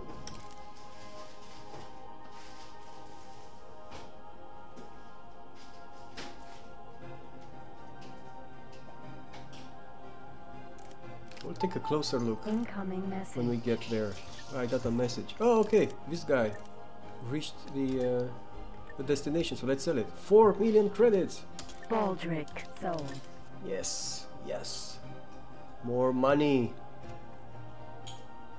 No, Sherian.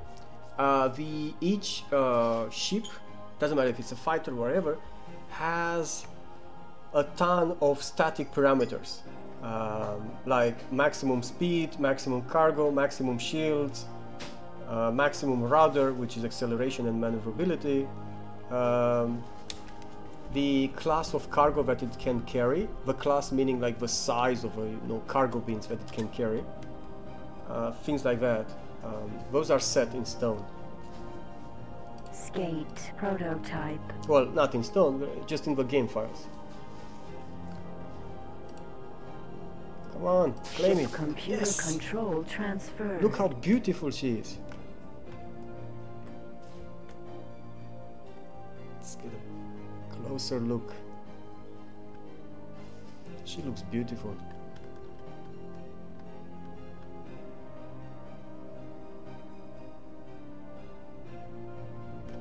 Oh, alright. Let's go back to my ship.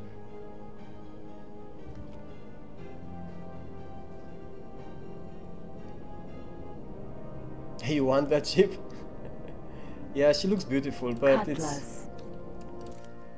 like I said, I don't want to use non-Terran ships, and it compared to mine, it's not that good. Yeah, it has free shields, maximum capacity. You can see here, max shield free 25. Mine has 6, double the shielding, right? But however, the compromise is in the cargo capacity, because this one is amazing, 275 units. I think mine has just up to 200. It also has 2 turrets, a front turret and a back turret, and 8 main guns. It's a good fighter, but I don't need it, and I just need the monies. So So I'll order it to dock at the shipyard so that I can strip it down and sell it. Docking granted. Command accepted. We just got, let's see the total asset value. 46 million. We're getting there, guys, we're getting there. And I can go south. What is south? Distant clouds. Distant clouds. Okay, I can go south. Did I put a satellite? Oh yeah, I did. Alright, great. Oh yeah, I should save the game since I got lucky. No. Biogas factory. Waiting all night to get lucky.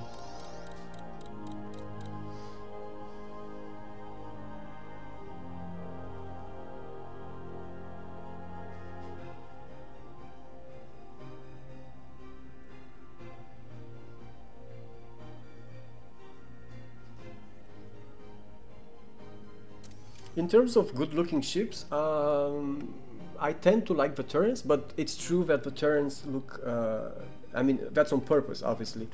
They look much more like normal ships that you would imagine, you know, humans building. Of course, that's intentional. But the alien races have some really cool design, but my favorite one is the Split. The Split is the opposite of Boron in this universe. They're very aggressive, warfaring species. They are they have a structure of families that continuously fight each other. They're like the Skellige Islands in Witcher 3, if you play that. They constantly fight each other, the families. There's currently one family that is ruling the whole family council of the Split, and their ships are named after predators, and they have this very aggressive design. I just love the design of those ships. They're also the fastest ships usually for their class. Like if you take, say, all the heavy fighters of all the species, the Split will usually be the fastest one. But they compromise things because the game is balanced, right? So what they make for speed, maneuverability, and weapon power, they have to cut down on shields. So the Split shields the Split ship shields aren't that many. The Terrans, however, are the most advanced. The Terrans have amazing shielding, yet still manage to keep their ships fast and also strong. The only problem with the Terrans is that they're xenophobic, which is what I'm trying to roleplay too. And all their ships only work with weapons made by Terrans. So all the Terran weapons will only work on Terran ships and so on. So while in the Commonwealth you can generally put weapons from other species on other species ship design and so on. Autopilot activated. And that's kind of an inflexibility because it means you have very few options. You don't have a flexibility to to design your perfect ship, to make the compromise that you want. You are talking the right sweet spot that you want.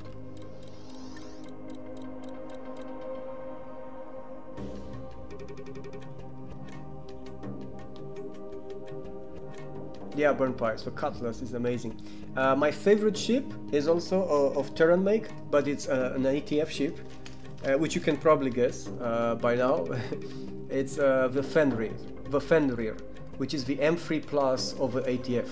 The ATF are actually the Terrans in general have advanced ships, but the ATF are even more advanced. They're like the most advanced ships in the universe. It's really awesome. And I just love a Fenrir because it has, like, let's look at its stats. Let me show you why I love it. So first of all, like I said, I want to limit myself to Terran ships. And so let's look, ATF or Terran. That's the only thing we can buy. And that's a fast M3. So this, which is very fast M3 ship, has four shields. So this ship has more shielding than that than the Boron ship that we will be selling, yet it is almost 150 meters per second faster than that one. So it's absolutely amazing, that ship. But what I prefer the Fenrir, this one. It still has good speed, almost 200 meters per second, but it has 6 shields. So just like the Cutlass, which 6 shields is almost the maximum you can get in a heavy fighter. As you can see here, the only other ship that has more is the Arrow, which has 7, but it's very slow. At 117 meters per second, this ship is slower than the corvettes that we'll use, and the corvettes have 8 times more shielding than this ship. So there is really no point to use the Arrow. I really don't see any point in that. But there is a lot of point in using the Fenrir, which has the same shield that we have, and it's much faster than our ship. And also I think it has slightly more, yeah, it has 3 turrets. So my ship has 2 turrets, this one has 3. So it's just much better, so I love the Fenrir. Okay. You are. Okay, so this is a dead end. We have to go back. We could try to jump though, because we have energy cells, so we don't have to fly all that way back. And we can jump at the west gate so that we can do a U-turn. Jump device charging. But now that I just saw that in that sector there are solar power plants, I don't want to do a U-turn. I want to fly to a solar power plant and recharge my energy cells. Queen's Harbor. There you go. Those are the solar power plants. L Delta. Let's go there and recharge. Because I used some of that by jumping now. Oh, you like the Paranid ships? Yeah, Paranid ships, before the Terrans were reintroduced in the X universe, in a certain X game, which I talked about in my first stream. Before the Terrans were reintroduced in the X universe, the Paranid were actually the most advanced ships overall. They're also the most expensive, and that has maintained true even now. I think they're some of the most expensive ships, and they're really advanced, but the Terrans seem to be slightly better, I think, overall. But the Paranid also look great, yeah.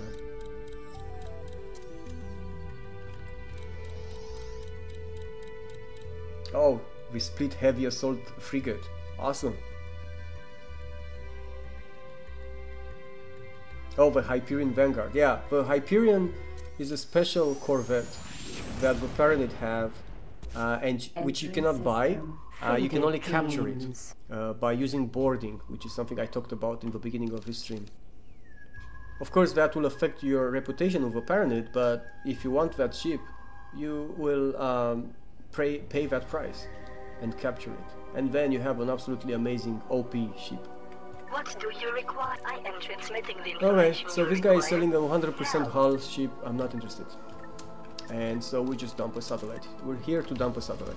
Excuse us, please ignore us. We're here to dump a satellite. What a nice sector you have here. It'd be such a shame if someone were to dump a satellite in here.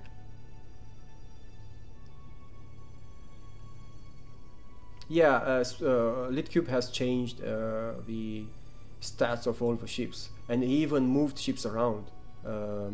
So some of the ships that were for some species have now moved to others. But he did help to make it easy to select your ship by the fact that he added a ship browser just with vanilla Litcube. You can go here and click on Ship Compendium and, you know, just browse all this stuff. But see how fast everything moves? That's also Litcube's. If you play any other mod that has something similar, like a window with ships that you can browse, it will be much slower. It will have like 1 to 2 seconds latency switching between windows. Okay. You are talking? Excuse me, I don't need anything from you. To the south we have Veil of Delusion, which as far as I remember, it's a pirate sector, which makes sense because we can see a pirate Jaguar just coming, oh yeah, and more just coming out of that, and more pirate ships. Okay, so I mean, we can ignore them, we can fight them. We're currently in a Boron sector, which means if we fight pirate ships, we will gain reputation with the Boron. It's not a too terrible idea actually, but it does take some time. Okay, intercept course set in. Commander data.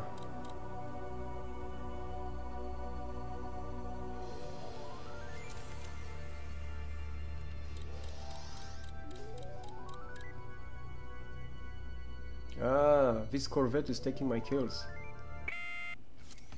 Pirate I didn't fly all Marco. this way for you to kill the pirates.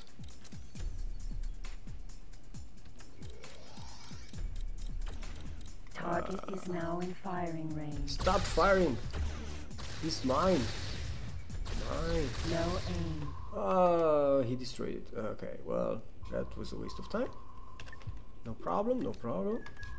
Gate contorted dominion. This looks pretty cool, this sector, actually. I like it.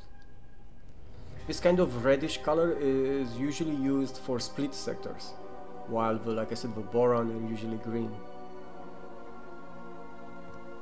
The split sectors, I guess, they're meant to suggest aggressivity.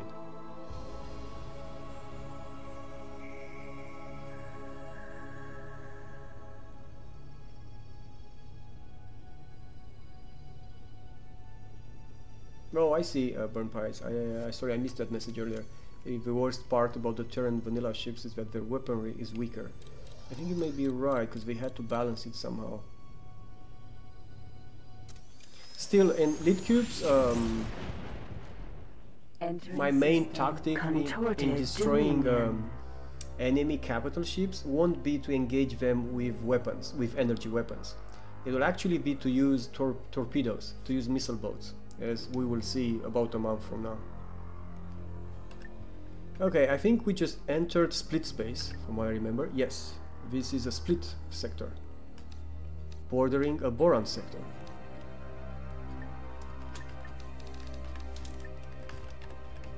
Autopilot activated. Thank you, Centauria. Good night.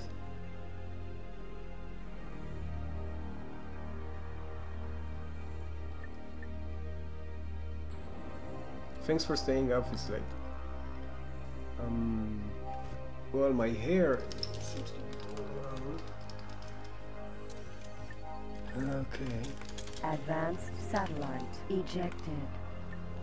Alright, so we have a south gate. Steins excavation. I think that's not a pirate sector. Oh, this sector is really red. We're definitely in split space now.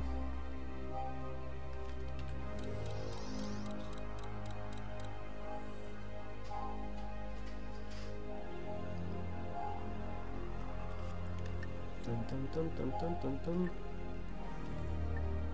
Anything else happening? Oh yes, this thing has docked. So let's take everything off it and sell it to parts. But let's go through the gate first, because then it will break our menu.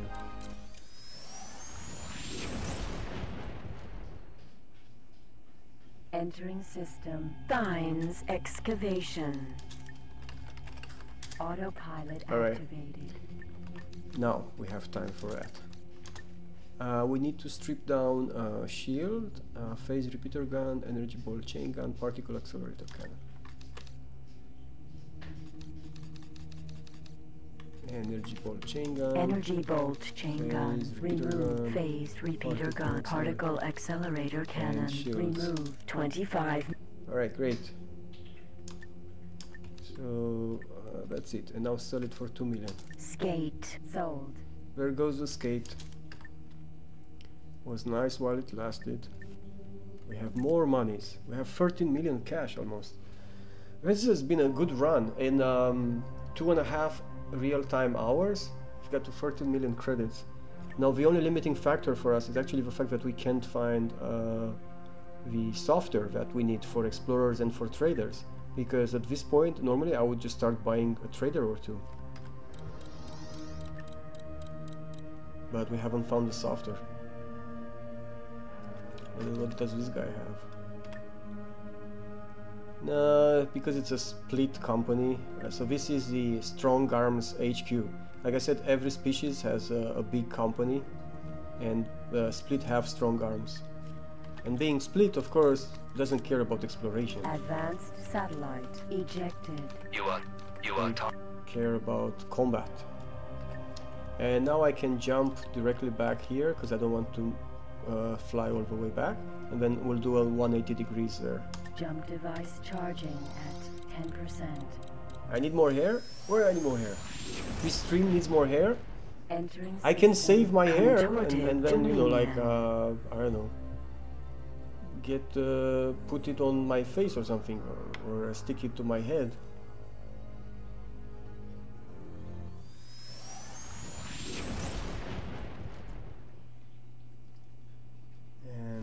Entering system. Patriarch's conclusion. Or I mean, I can get it off my cat. He has tons of hair. But it's more like fur. I don't know if you guys prefer that. I mean, whatever you want. I mean, I do everything you tell me. You know, I'm here for you.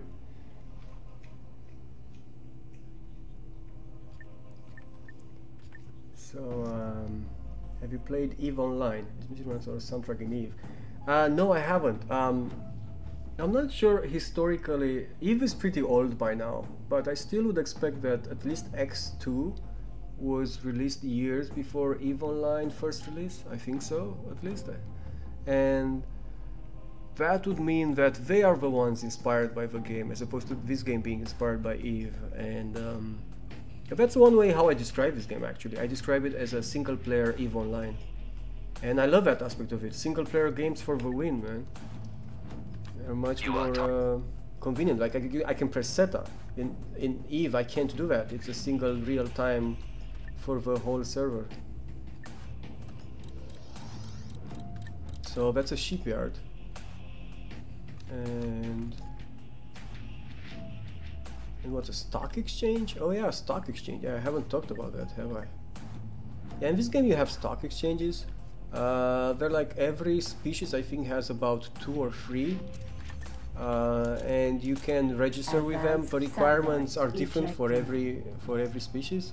Then you can buy shares at the from the stock exchange, wait for the price to raise, then sell them. It's actually a good way to make money towards the end of the early game.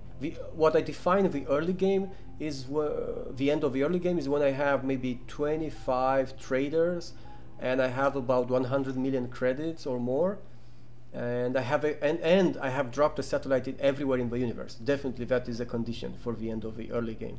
And then, yes, then I start to invest maybe 20, 30 million or up to 50 million in the stock market, because it's a good way to make money by just, you know, letting time pass. But don't do that at home, you know, like don't invest $50 million in the stock market, because, you know, I mean, they just type in something and then it's gone. Yeah, that's how it is. Poof, it's gone. You put in your money and then it's gone. So what equipment does the stock exchange have? They're not selling much equipment, but they're saying the Split family refused to allow trading on their stock exchange unless you have demonstrated your worth. A minimum fight rank of enlisted is required. Okay, so of course, being the Split, which are combat oriented, the requirement for me to use their stock market is to have a fight rank of enlisted.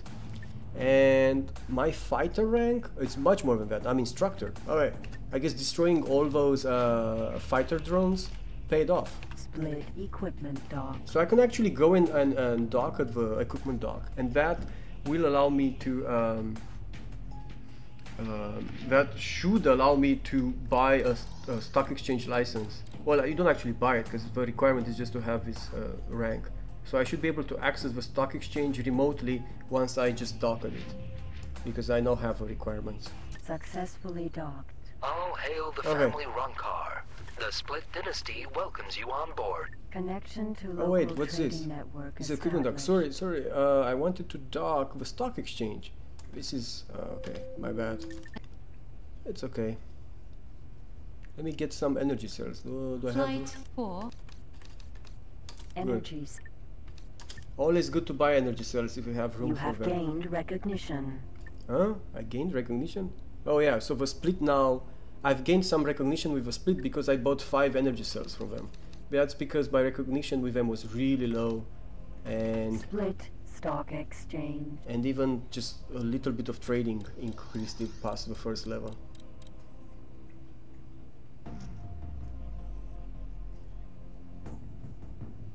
Yes, you can code your own scripts for the ships, and most of the scripts for the ships have been altered by Litcube in some way. Okay, so now I can access the local stock exchange. Okay, and that also means that now I can do it remotely, I think. So if I undock, but I have to assign a key for the stock exchange. So let's do that.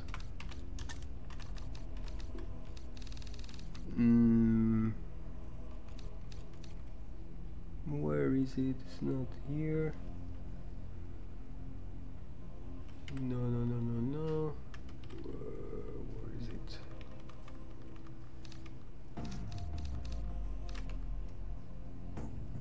No, let's try this. Oh, okay, here it might be. Stock exchange. Let's put it B. In case you don't know, it comes from the Romanian word for stock exchange. So press B and I get the stock exchange screen now. And this is where you'll do most of your training, remotely for all the stock exchanges that you have docked at and you had the requirements satisfied at the moment of the docking. And above you can change the stock exchange that you're looking at. So you can access all the 10 stock exchanges that are within the game once you register with all of them. Right now I just have one, so. Okay, let's go west. Gate Terran. Oh, we're going back to the Terran space. Did I go? Yeah, I guess I explored everything around here. We're going back to the Terran space. I don't want to go to a pirate sector there, south of Faded Dreams. That's a pirate sector. And yeah, we just fully explored this corner of the universe. That's pretty good. Let's see what chat is saying.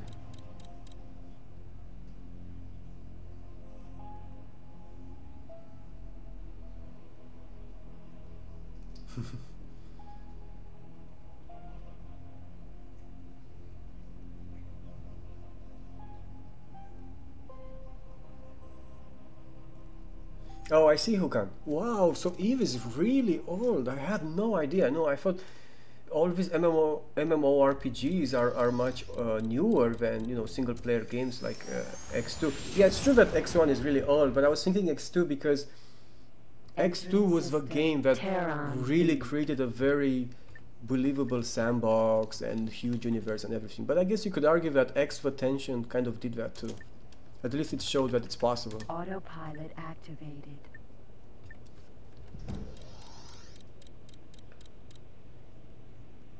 Yeah, I agree.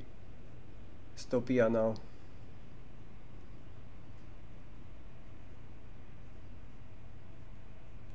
Yeah, I agree. Single player for the win.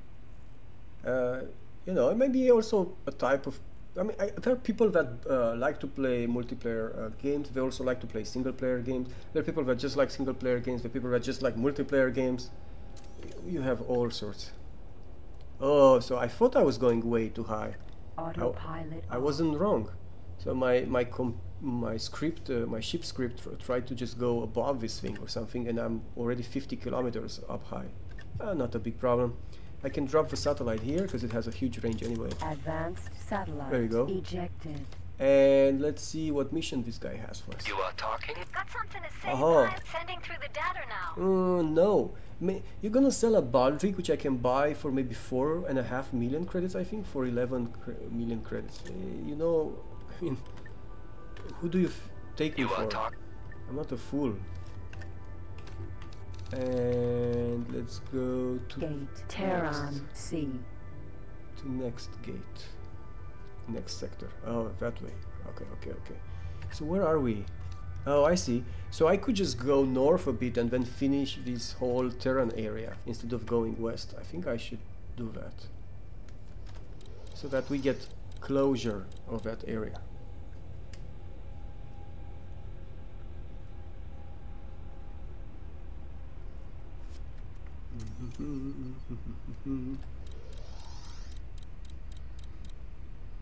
There was an article I think I read on Forbes recently.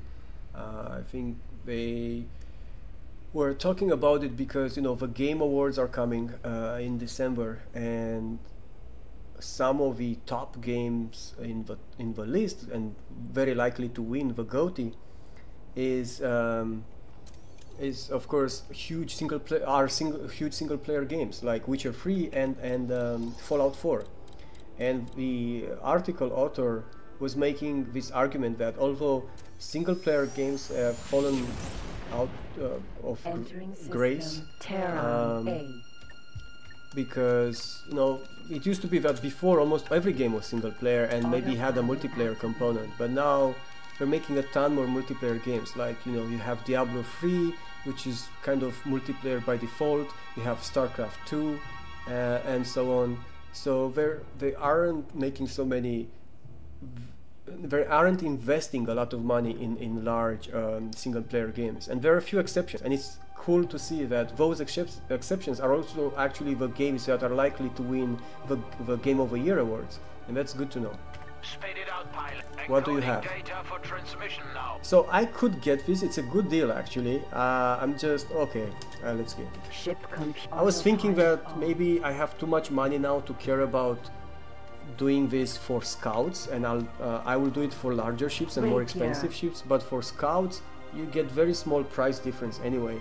So it's kind of a waste of time, you know. Like, I'm thinking myself, I'm not just someone, you know, scratching for credits anymore. I have my own honor now. I have well, how much I have? I have 11 million credits in my bank. So I have to project a certain image. But I'll do it one last time for a scout ship.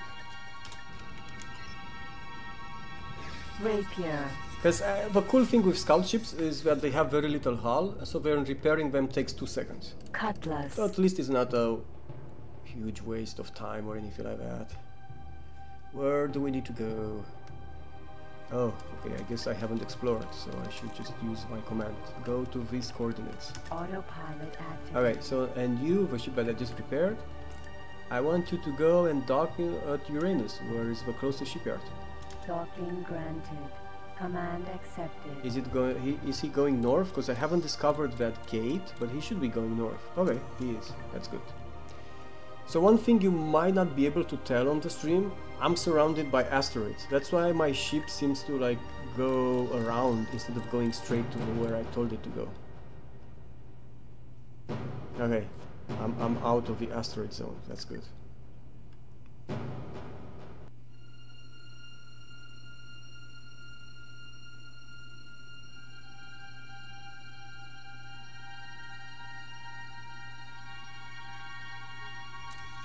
Okay.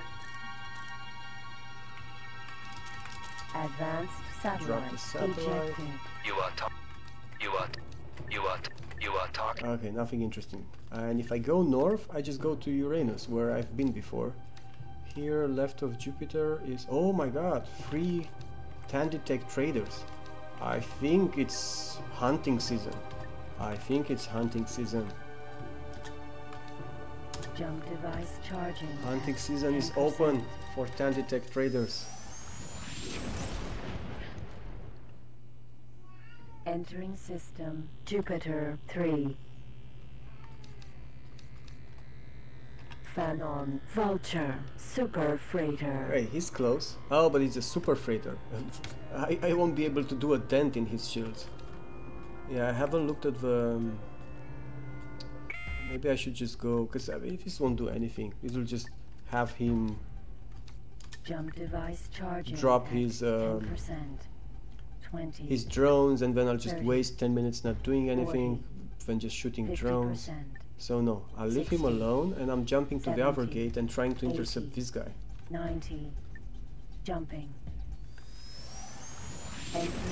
Alright. Jupiter 3.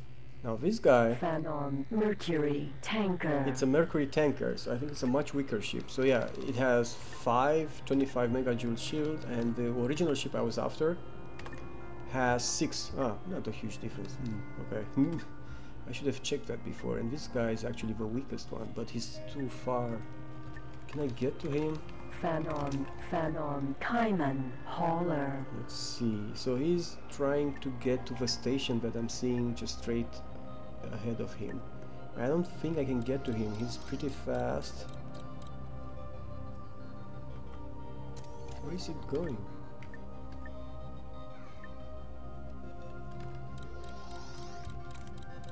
Oh, he's coming this way. Okay, anyway, so this guy is just in range, so I should just attack him. Mercury tanker. Don't forget to use missile.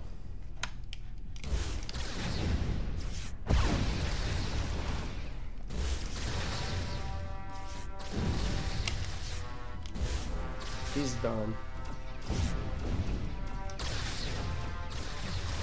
Ah, well, I did damage. Poltergeist missile removed. Ah! Phanon fighter drone. Okay, well, it's okay. I did a lot of damage. Phanon And he drone. cut through 50% of my shields. That means he had a good turret, a good rear turret. Phanon fighter drone.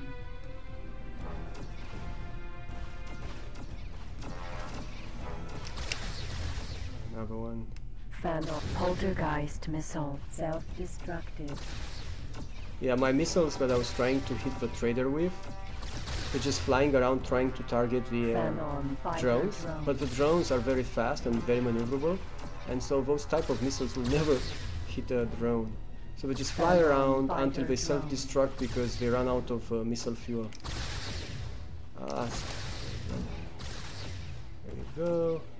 Phanon fighter drone.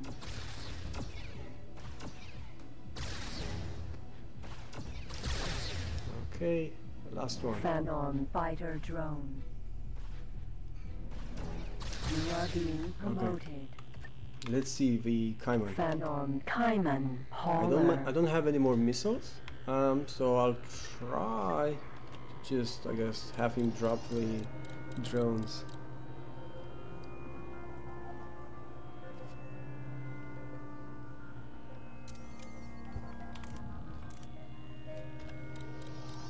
Okay, I think that's a better trajectory. He's fast. Usually traders are slower than this, but this the Cayman is a split ship, and like I said earlier, the split ships are some of the fastest in their class.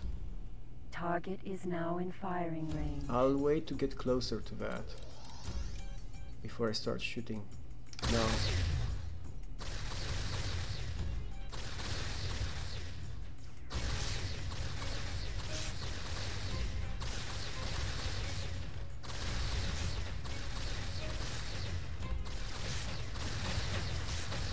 Yes, I'm doing hull damage. Ah, he ran away.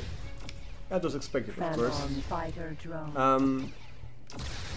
The point at which these guys won't be able to run away is when I'll get a Corvette with good guns, and I'll be able to destroy them before they manage to jump in 10 seconds. That's how much I have. I have about 10 seconds to kill them. I could also use missiles, but I don't like missiles. Why spend money on a missile when you can destroy someone with a rechargeable energy laser or weapon? Phanon fighter drone. Okay.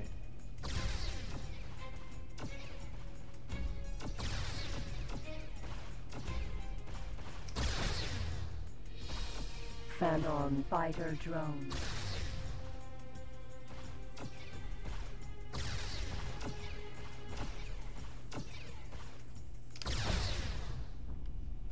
Phanon fighter drone.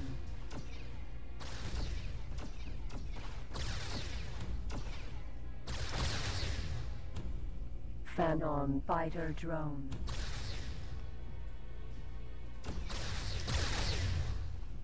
Come on. Phanon fighter drone.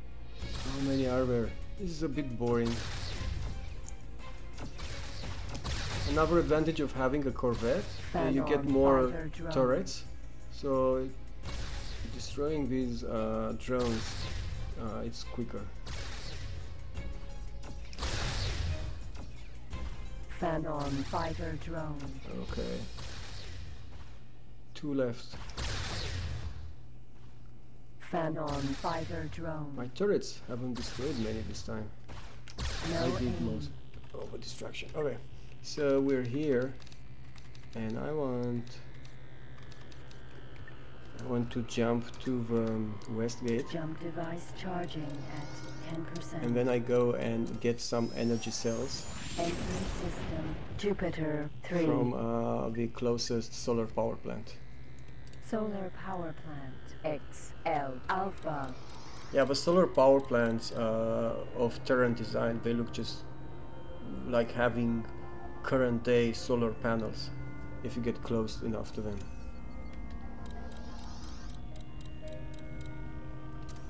Yeah. It looks like a solar panel. Successfully okay. docked. Greetings, And a connection to local Save game. trading network established. We're here. Okay. So what's the plan now? We have, well, I mean, we have less than 10 minutes left anyway. So what else can we do now? If we continue here, if we continue west, it's Terran Sea. Yeah, there are a bunch of more Terran sectors. Attention on the flight deck. And A ship is landing. Mercury continues to Heretic's End, which is the sector that connects to our Commonwealth sector. So that's the last sector in the Terran space in that direction. And but we've done a lot today. Look at this. We explored all this stuff. So yeah, let's just finish the Terran space then. I think we can do that. Okay, jump to the Mercury gate that connects to Heretic's End, and then Jump we do a 180 there. charging at 10%. Right. And now we turn. Entering system Mercury. And go through the gate, and that takes us to Heretic's End.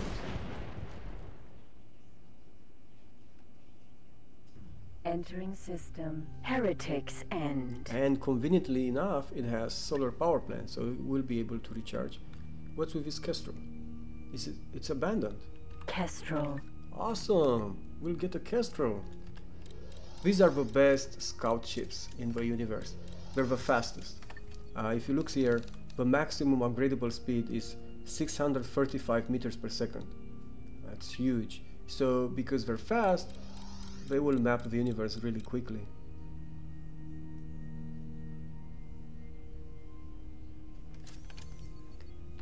But I said that I don't want to use any non-Terran ships, so I won't be able to use it. Oh, how I miss Kestrels.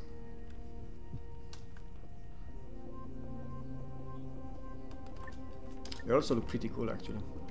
We'll get close to it to claim it. Kestrel. Let's repair it.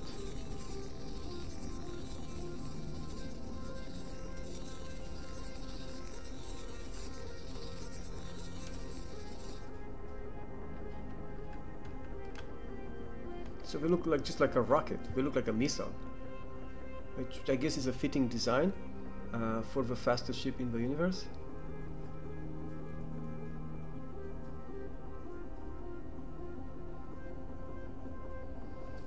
Okay, let's claim it. Ship computer control transfer. And it has the texture that looks like this ship was a pirate ship. That's why it has this texture. Or it could have been even Yaki, because it has those Asian-like characters on it. Yaki is organized crime in the X universe, or organized crime syndicate. Cutlass. Let's enter the ship. Okay, now we have a Kestrel. And we probably want to sell it because we don't use non-Terran ships, because we're xenophobia. Docking granted. Command We're accepted. xenophobic. Okay, so we have here 2 solar power plants. We probably want to get to one of those and recharge our energy cells. Then we will be dropping a satellite. Yeah, there's a gate here. Gate. Argon sector M148. Okay. Oh, I see. It goes that way.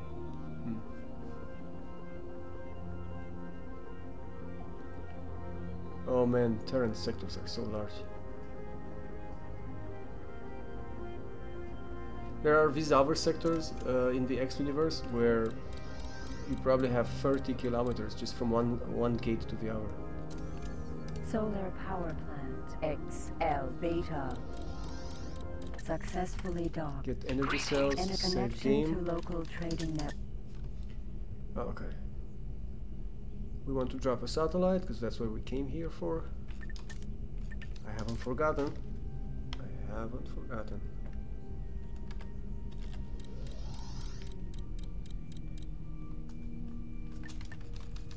Move to coordinate. Autopilot activated. Yes, go and drop a satellite in the center. Too empty. Yeah, Heretics End is empty, and this is actually lore compatible because this is where the Terrans came back to the X universe when the gate was connected back to Sol, and it's kind of like a buffer sector. The Terrans do not allow any other races to develop infrastructure here, and the Terrans themselves don't develop much infrastructure because they don't want to invest in this sector and then, I don't know, lose it in a war or something like that. So it's a bit lore compatible. Okay, so north we have Argon sector, I don't care, that's the Argon. East we have Spires of Illusion, which also is not Terran. Okay, so we go back then all the way, because I want to finish with the Terran space here, to Terran B. This one's still connected to another Terran sector called Terran C on the west gate. So jump to that. Charging at 10%.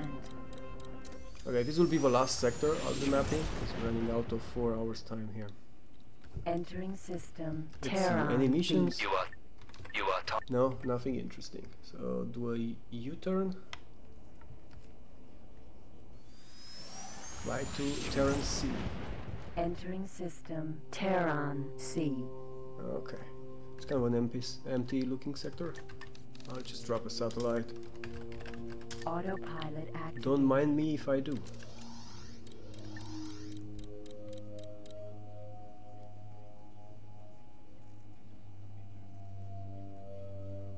Yeah, I agree, Burnt Pies. Another thing Litcube added is he added a bunch of empty sectors. And I guess the point of that is they're supposed to be for you as a player to set up as your own headquarter sector. So you have multiple choices. You don't have only one sector where you can do that, and you don't have to deploy your own stations among the NPC stations. So you get these empty sectors. Ejected. Like this one is pretty empty, but there are completely empty sectors too. Okay guys, so let's see, I'm gonna try to dock somewhere and save. Those are pretty far. Oh wait, they have a north gate? What's a north gate connected to? Perpetual Scene, that's a Paranid sector I think, if I'm not mistaken. Okay, so let's dock. Ore mine L Alpha. Look how nice this looks, the background there. The stars, those are like stars forming in those clouds. It's a star incubator.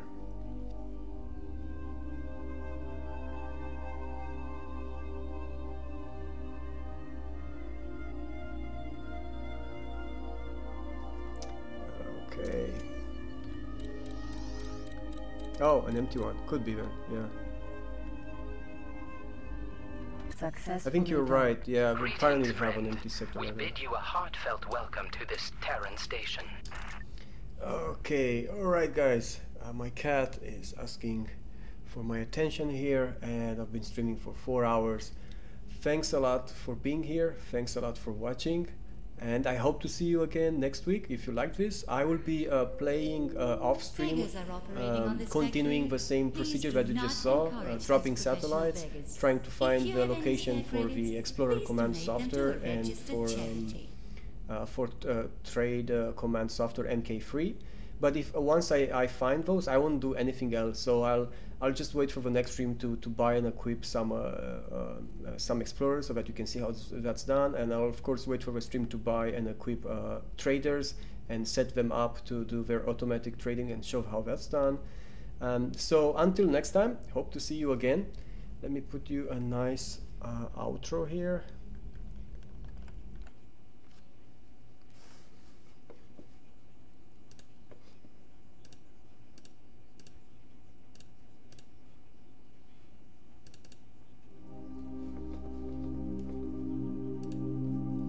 See you guys. See you next week.